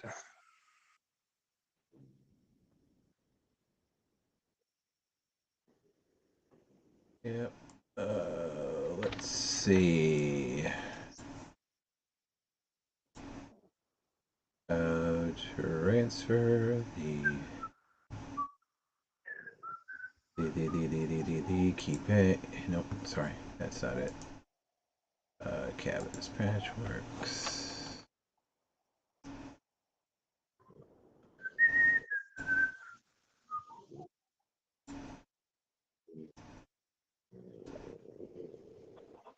Ah, the pug. I'm sorry. Which room do you have the rune in? Is it the room where you had In the your caves? stash? Yeah, no, Yeah, the underkeep. Is it the stash room? I think it's in the stash room. What's the map called again? Underground or underkeep? Underground A. Yeah, it's the stash room there. All right. Well, I'll put you just outside it, so not all crammed in that little bitty room.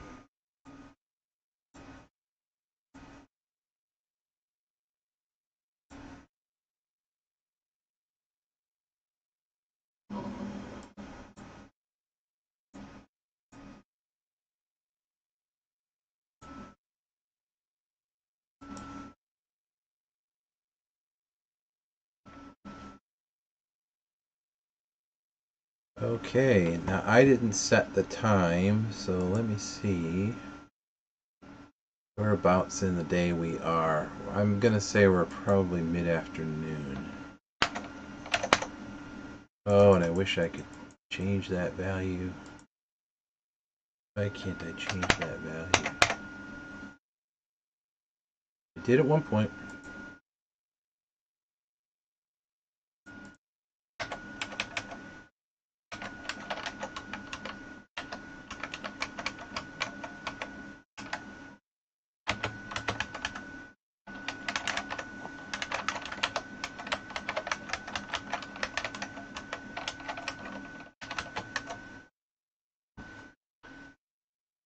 Well, that's the date, and we'll say it's 2 p.m.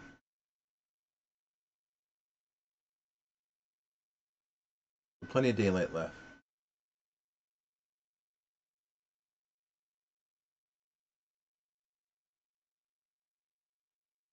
Oop.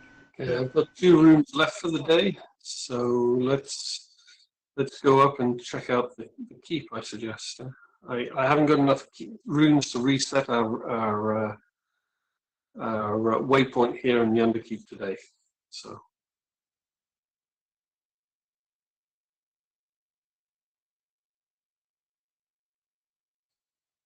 Should we make our way up to the surface? Yeah, sounds good. Okay, if I remember the spiral staircase to the south, if you go all the way down there, that's the one that brings us up in the guard tower near the shopping area rather than in the inner keep. Yep. In the southwest corner. So let's go report back to Priest, explain what we've achieved and how we've defeated some great evil, and then see if they can help us with our wounds and whether or not we impress them enough with what we've done to be worthy of their help. And we didn't nearly kill one of their church members, which is always a bonus.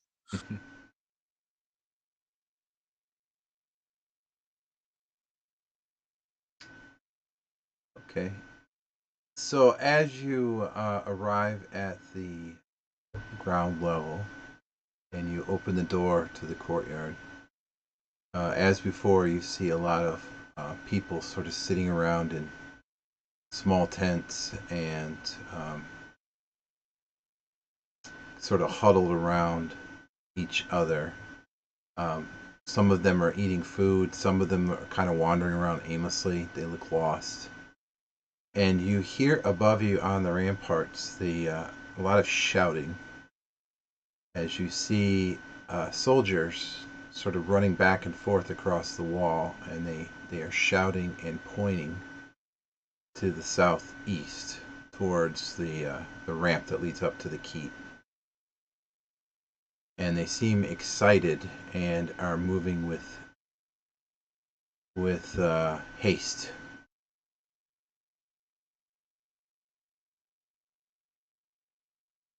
You want to head around the corner to Priest? We could go back in and go up onto the ramparts to get a look. What do you think, guys? Yeah. Do they seem to be excited, fear excited, or joyfully excited? Can we tell? No, they sound alarmed. They are.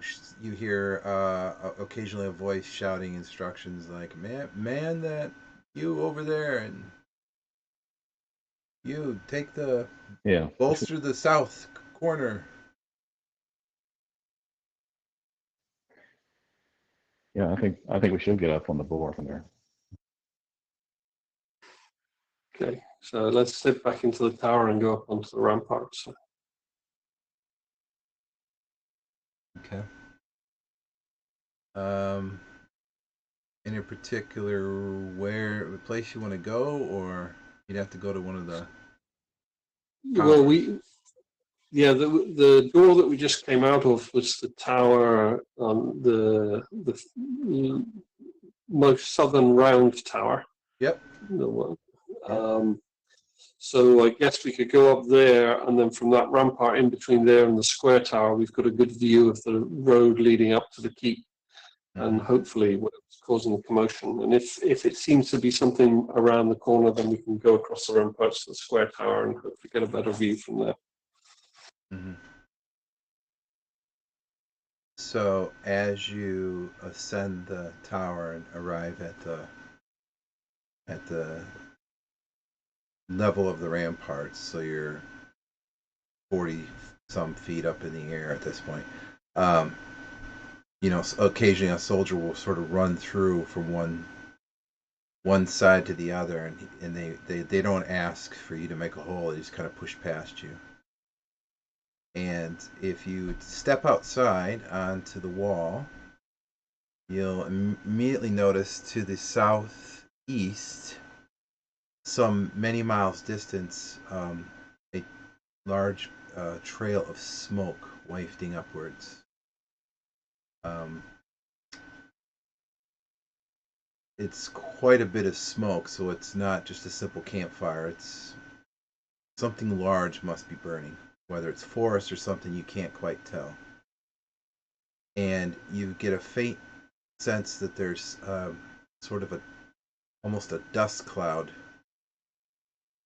farther to the east behind the smoke. And now that you're closer to the soldiers, you can see many of them, those that look like they're younger or more inexperienced. They do have a sort of a fearful look in their eyes. And they all are glancing towards the smoke rising in the southeast. Go ahead. Do we know what there is in that direction?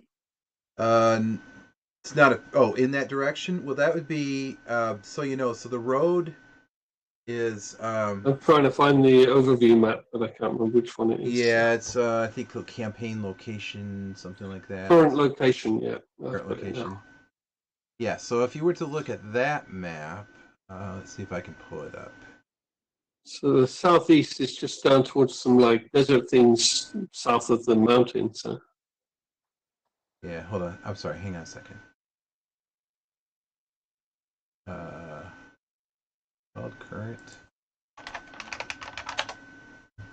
Yes. Oh, what not a very good name. Okay, so to get our bearings, why are you doing that? Wait, what do I got? These maps. All right. So yeah, obviously to the south, straight south would be Holmgren, which you knew to be overrun by the undead army, which you at some point learned the nickname was the Iron Wind. And the trail or the smoke looks like it's again several miles away. So what is making the smoke or creating it, or exactly what's on fire, it's hard to tell. But it looks like it's down the road towards Holmgren. So whatever more it is, south and southeast. Yeah. I might have misspoke a little bit here because the map is sort of. Yeah, you're right. South. Yeah, yes, yeah, due south. Due south. Which map are we now?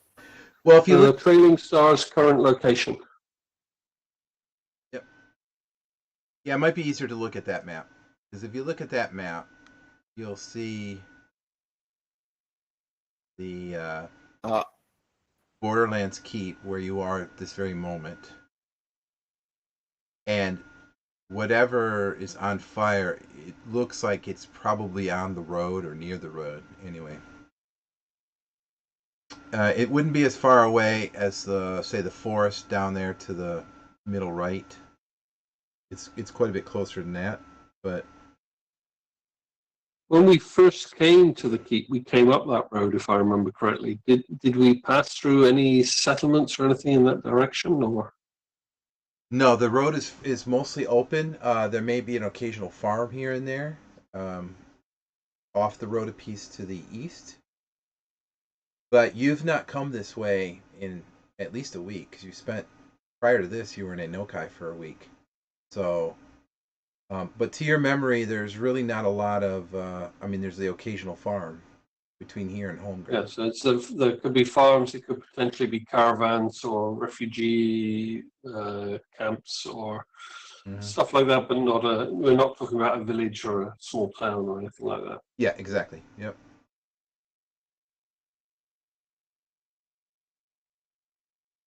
Arista, do you have any way to see in the distance and see what this is?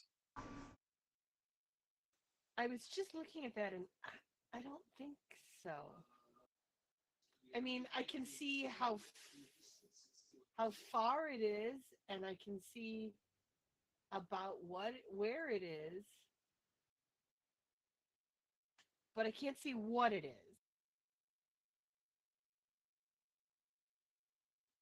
Because I can make us a portal to get close to it, but then we will have to be very careful to get back again. And if it's dangerous, so we're in such a fit state to deal with it being a complete unknown out there. So I can make a portal, ad hoc portal to anything I can see, so if I can see way out to the distance, then I can portal there. But yeah, I'm down to my last two rooms today. Mark, does it look like anyone in the keep is organizing of an expeditionary force, or at least someone what it is? I think. I mean, you haven't really. You're only looking at one part of the keep, or from one part of the keep, so it's hard to say what's going on in the inner keep. You can definitely tell there are men that seem to be bolstering the defenses on the wall. But what the rest of the force is doing, you'd have to, go look inside a little more, or go into the inner keep to see what's going on. There's nothing. Well, I'm going to do that. Okay. Yeah, you could if you walk around the wall. I'm sorry. I was just. Yeah. Okay, I'll move to the position which see if I can't see.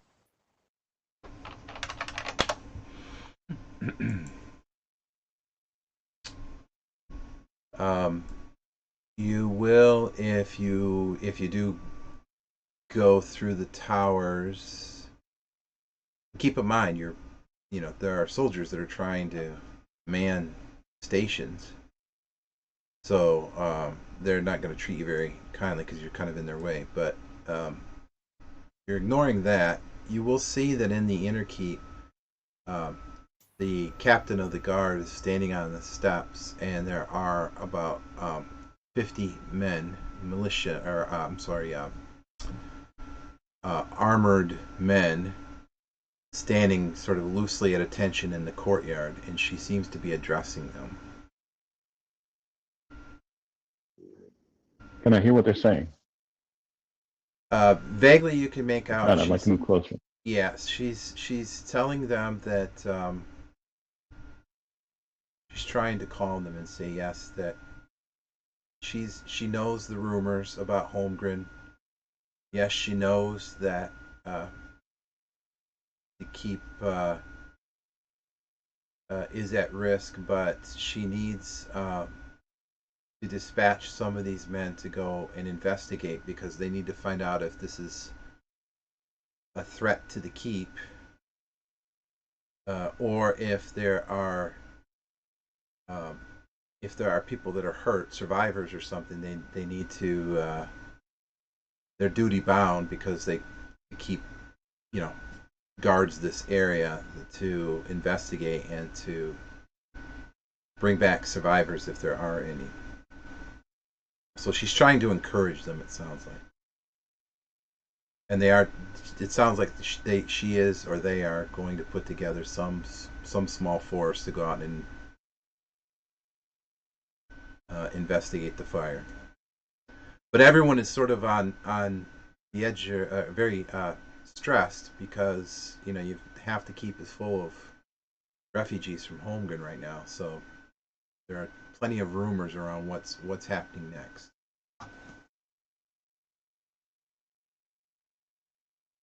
Okay, well, I'm going to move back to my companions and basically relay that information to them that it looks like a rescue force is being organized and going down to find out what's what. I'm of a mind to volunteer my services if that would be offensive to any of you in the group.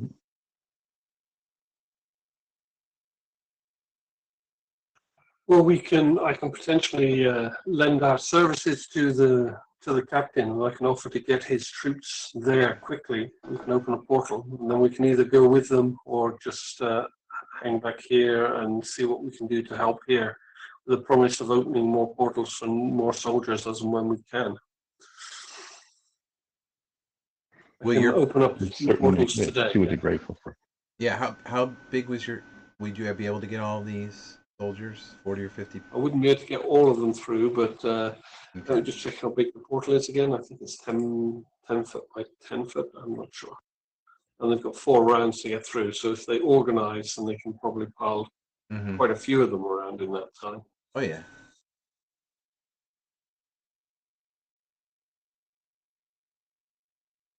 Well, so you're going to approach. Well, I did not wish to. Go ahead. Go ahead, Mark. Go ahead.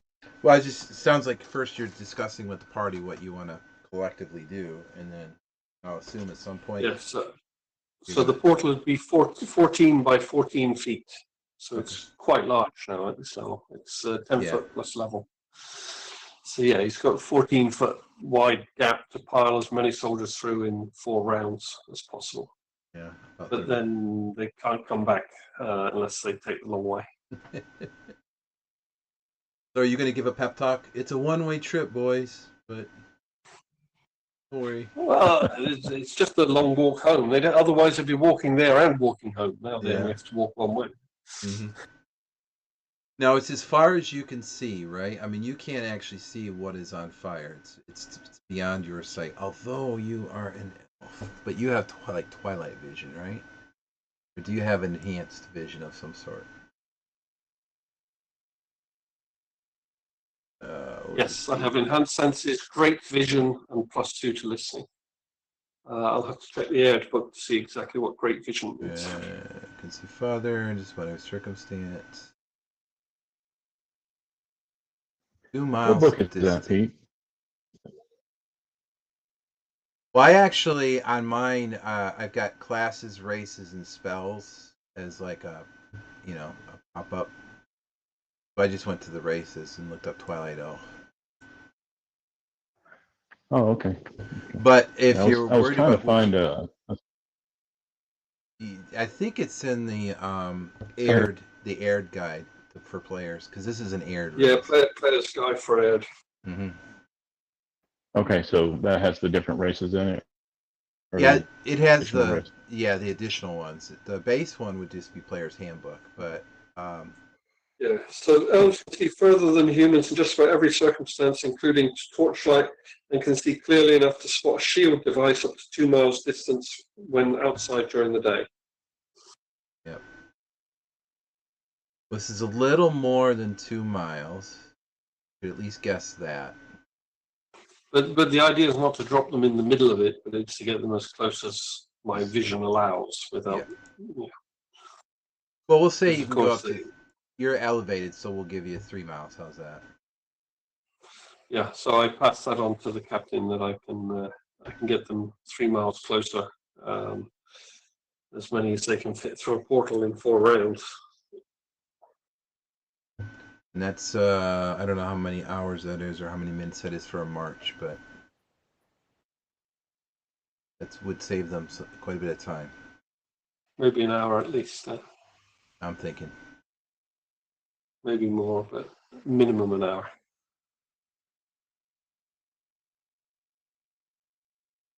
Well, I assume that one of you will approach Captain, the Captain, and I want to make sure if I remember your name is I think it's Jandali, but let me double check.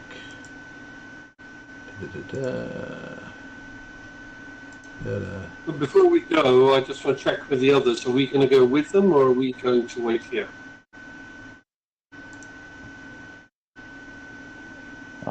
I personally go with them if that's not a problem with the remainder of the group, as I have sworn my aid to you.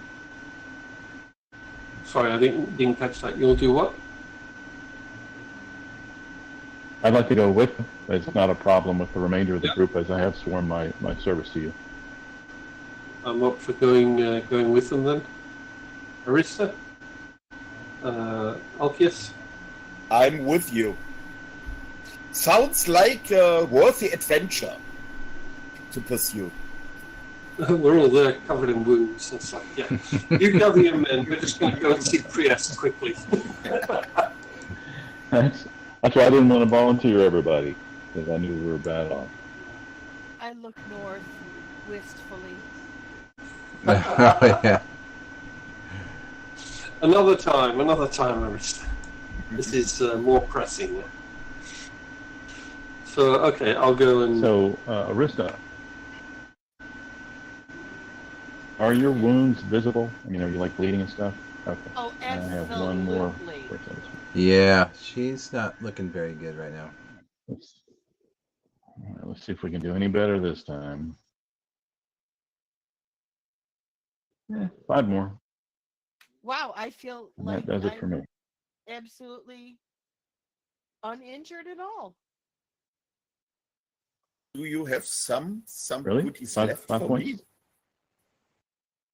Yeah, 5. I said Alcius was like, if we have any more healing, but really, I am completely exhausted healing at this.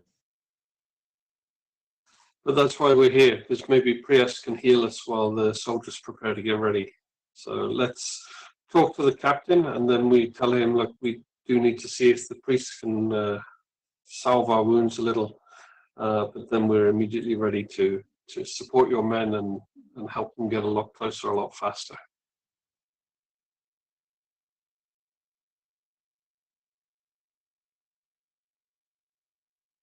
Okay.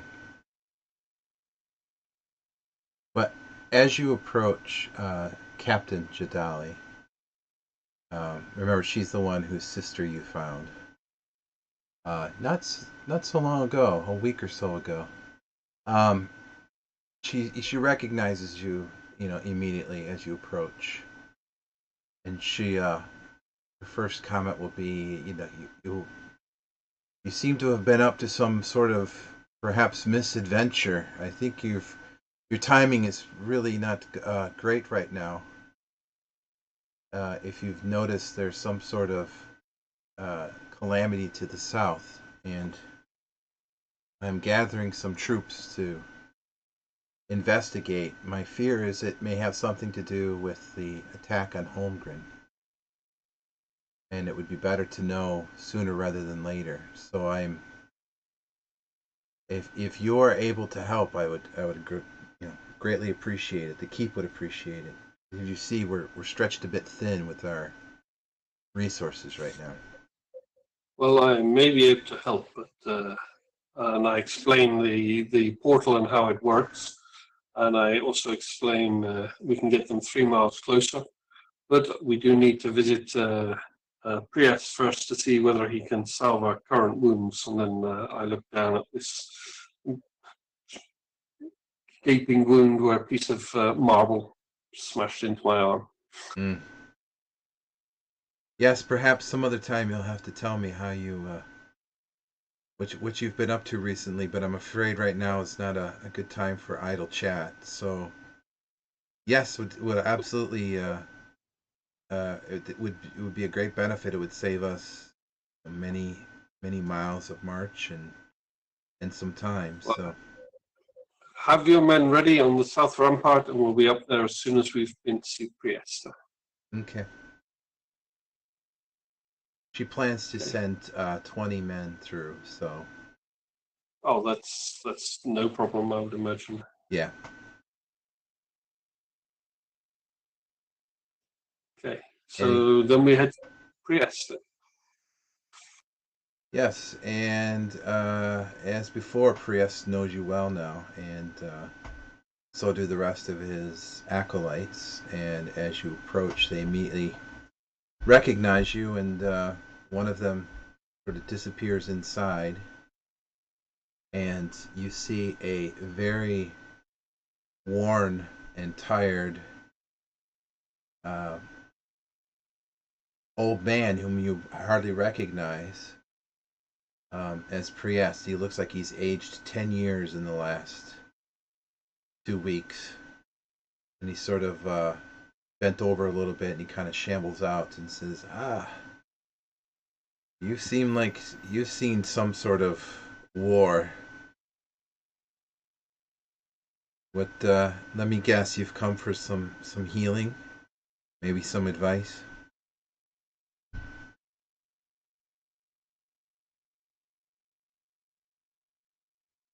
Sorry, my son came in and asked me a couple of questions just while you're in the middle of that, so Yeah, no I didn't problem. catch it. You said Priest was looking rather old and haggard and exhausted. Exactly, After that, yep. I didn't catch anything. No, that's all right. He just says, let's dispense with the formalities. Just line up your hurt. let me let me grant some blessings. Let's not waste each other's time with idle chatter.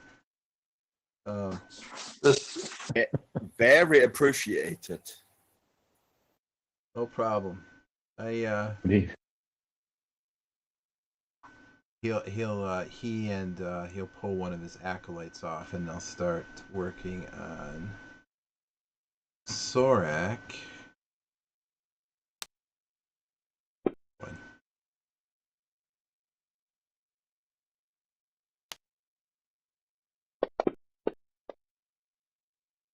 And Sorak will actually get a 14, so his wounds will magically disappear. Oops.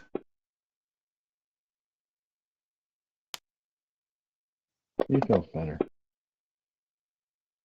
And 12 for Alkeus. With this, I'm perfectly healthy again. At peak performance. And Tor, and I'll save the rolls. So all of you will be fully healed, and you will.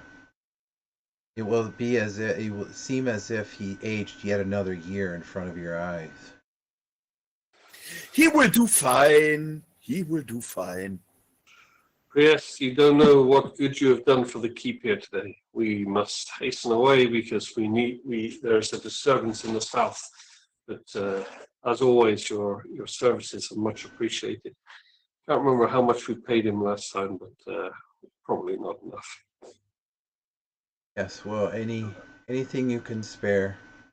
Your group has done much good for the people around the keep, and good luck on whatever it is you're going to do next.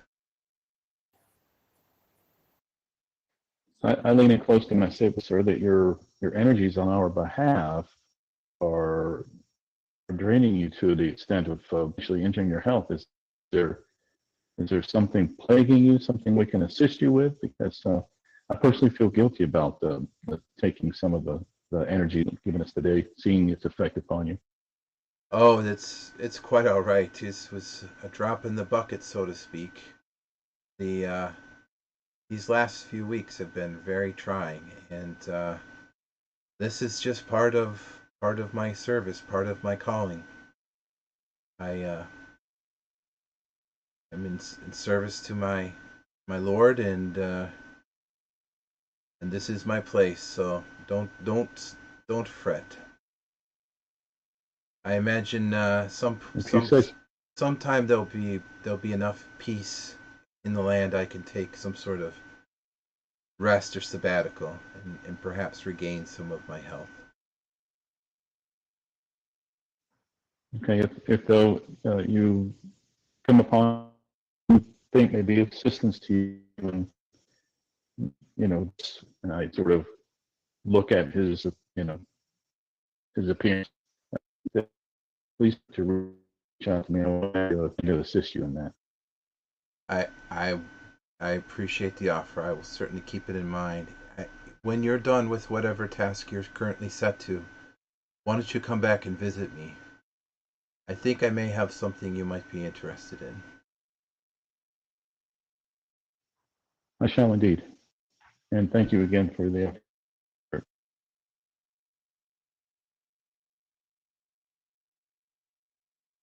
He'll just sort of nod and head back inside the little chapel. Okay, I'll hustle to catch up, my friend.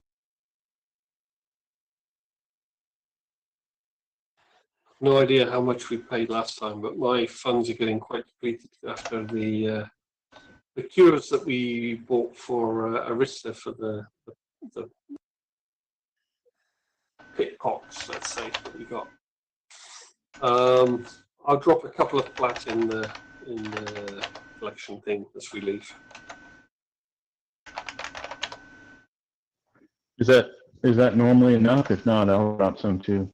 No, I think you guys have been dropping like a plat or two every time. It's which I think is quite generous, to be honest with you. Put one. Okay. And Arista was bringing food over from the inn for the monks, apparently, in the chat there. Which I think they'll appreciate just as much as the plat. Oh, okay. You're too kind, Ken. For what it's worth, Arista, the keep doesn't have much. They have some sort of soup, and he'll sort of be apologetic, serves you, and he'll say it's provisions are kind of thin now, so all that I have. And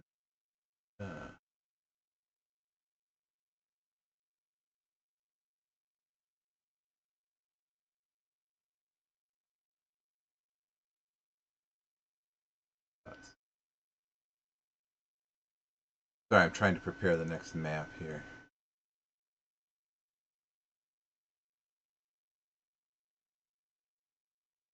So yeah, while you prepare that, we'll just, unless everyone else has anything else to do, I think we can make our way up to the ramparts, ready for the soldiers. Sounds good to me.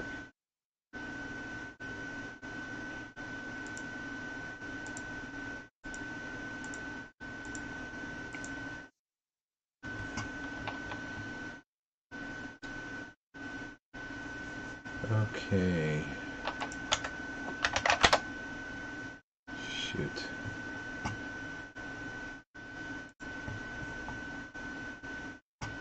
Oops, let's do this one.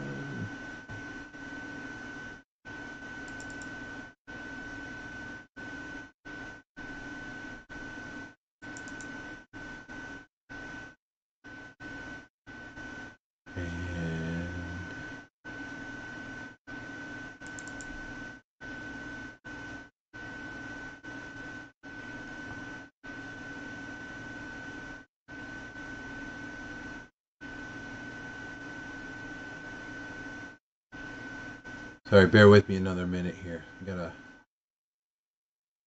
You guys are zooming ahead here. You were the one who gave us the Well, flyer. we're not so much zooming ahead, but leaving far too many loose ends lying around. That might be more. Yeah, you're right. That might be more apropos, more accurate. It's like whenever we try and rest anywhere, there's something else kicking off, and then we up and at them again. It's probably before we're ready. Yeah. Yeah. Shoot.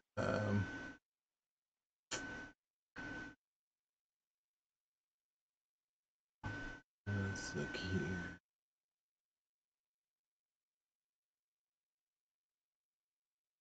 I don't know where we at. There.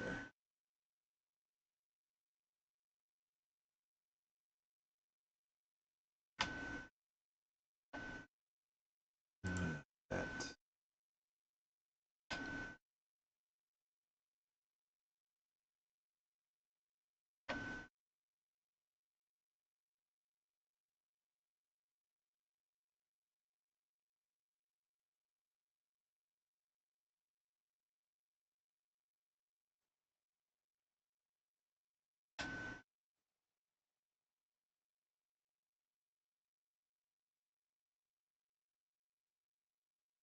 Okay, we'll do this one.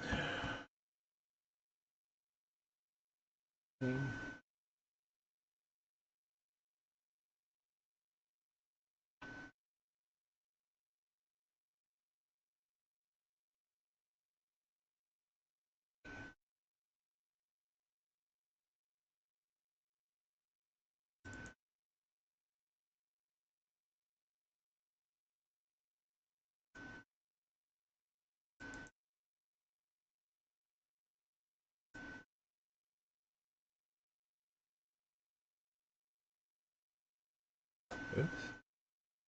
I already had it. Okay.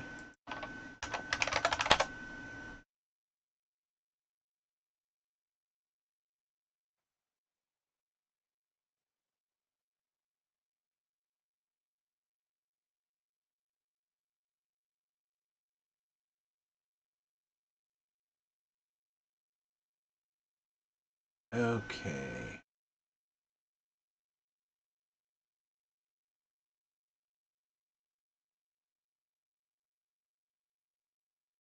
There.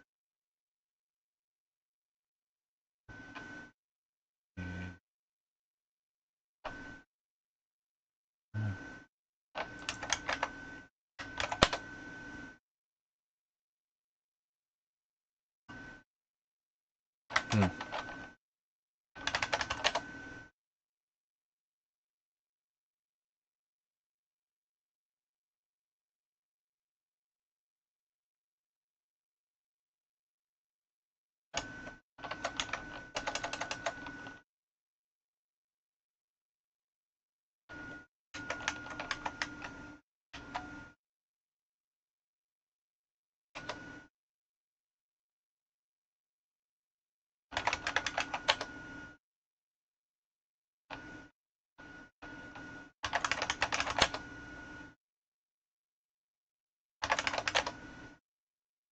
Okay.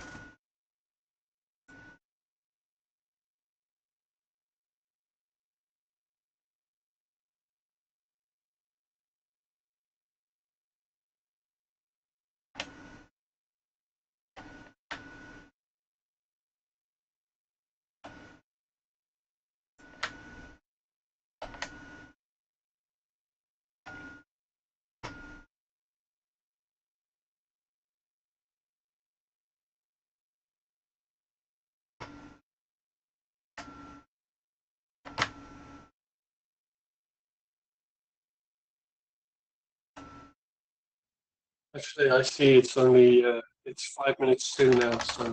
Oh, So okay. Yeah, I hate to end This it is good. early, but yeah.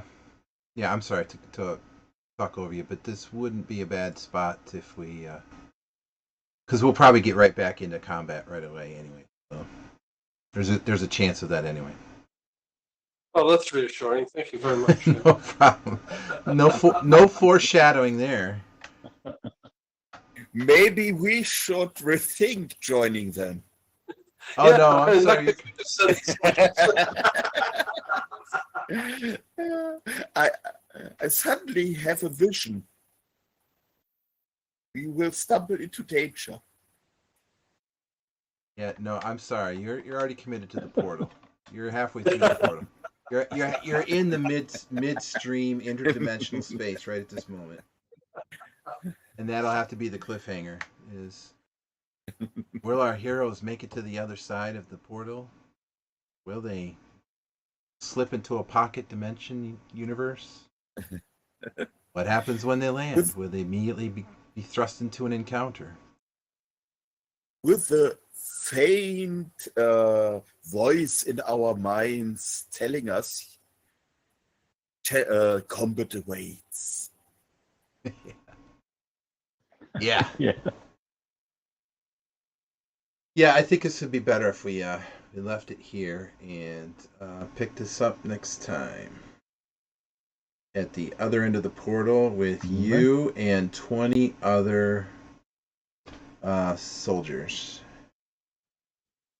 I hope we don't get too many innocents killed again. Well, the way my understanding is you're not going to be right on top of anything. You're still only going 3 miles, and best guess this thing is probably 5 to 10 miles away. So, there's still a little bit of a walk ahead of you. So you're not going to get surprised theoretically. I might scout ahead, probably. Not a bad idea. By the by, did anybody think about horses?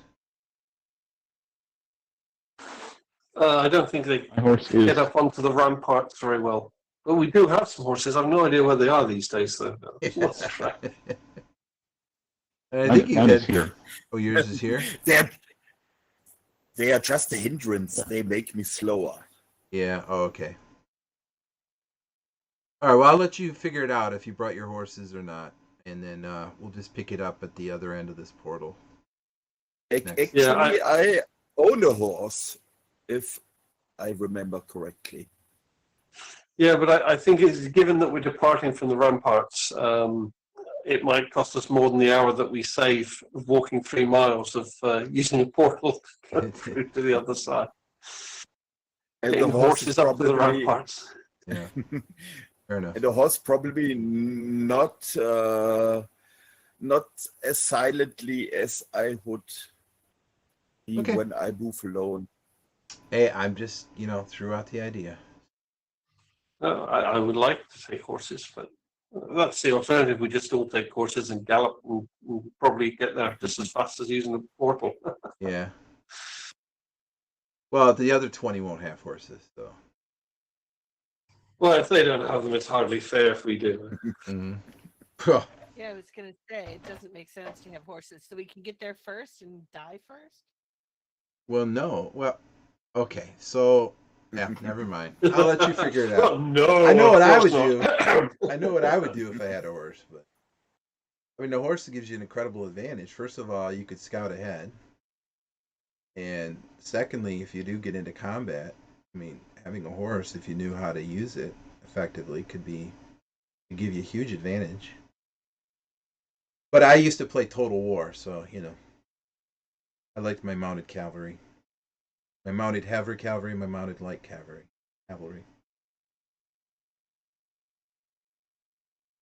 They were just their weakness was archers. That's all right. I just send them into every bank of archers.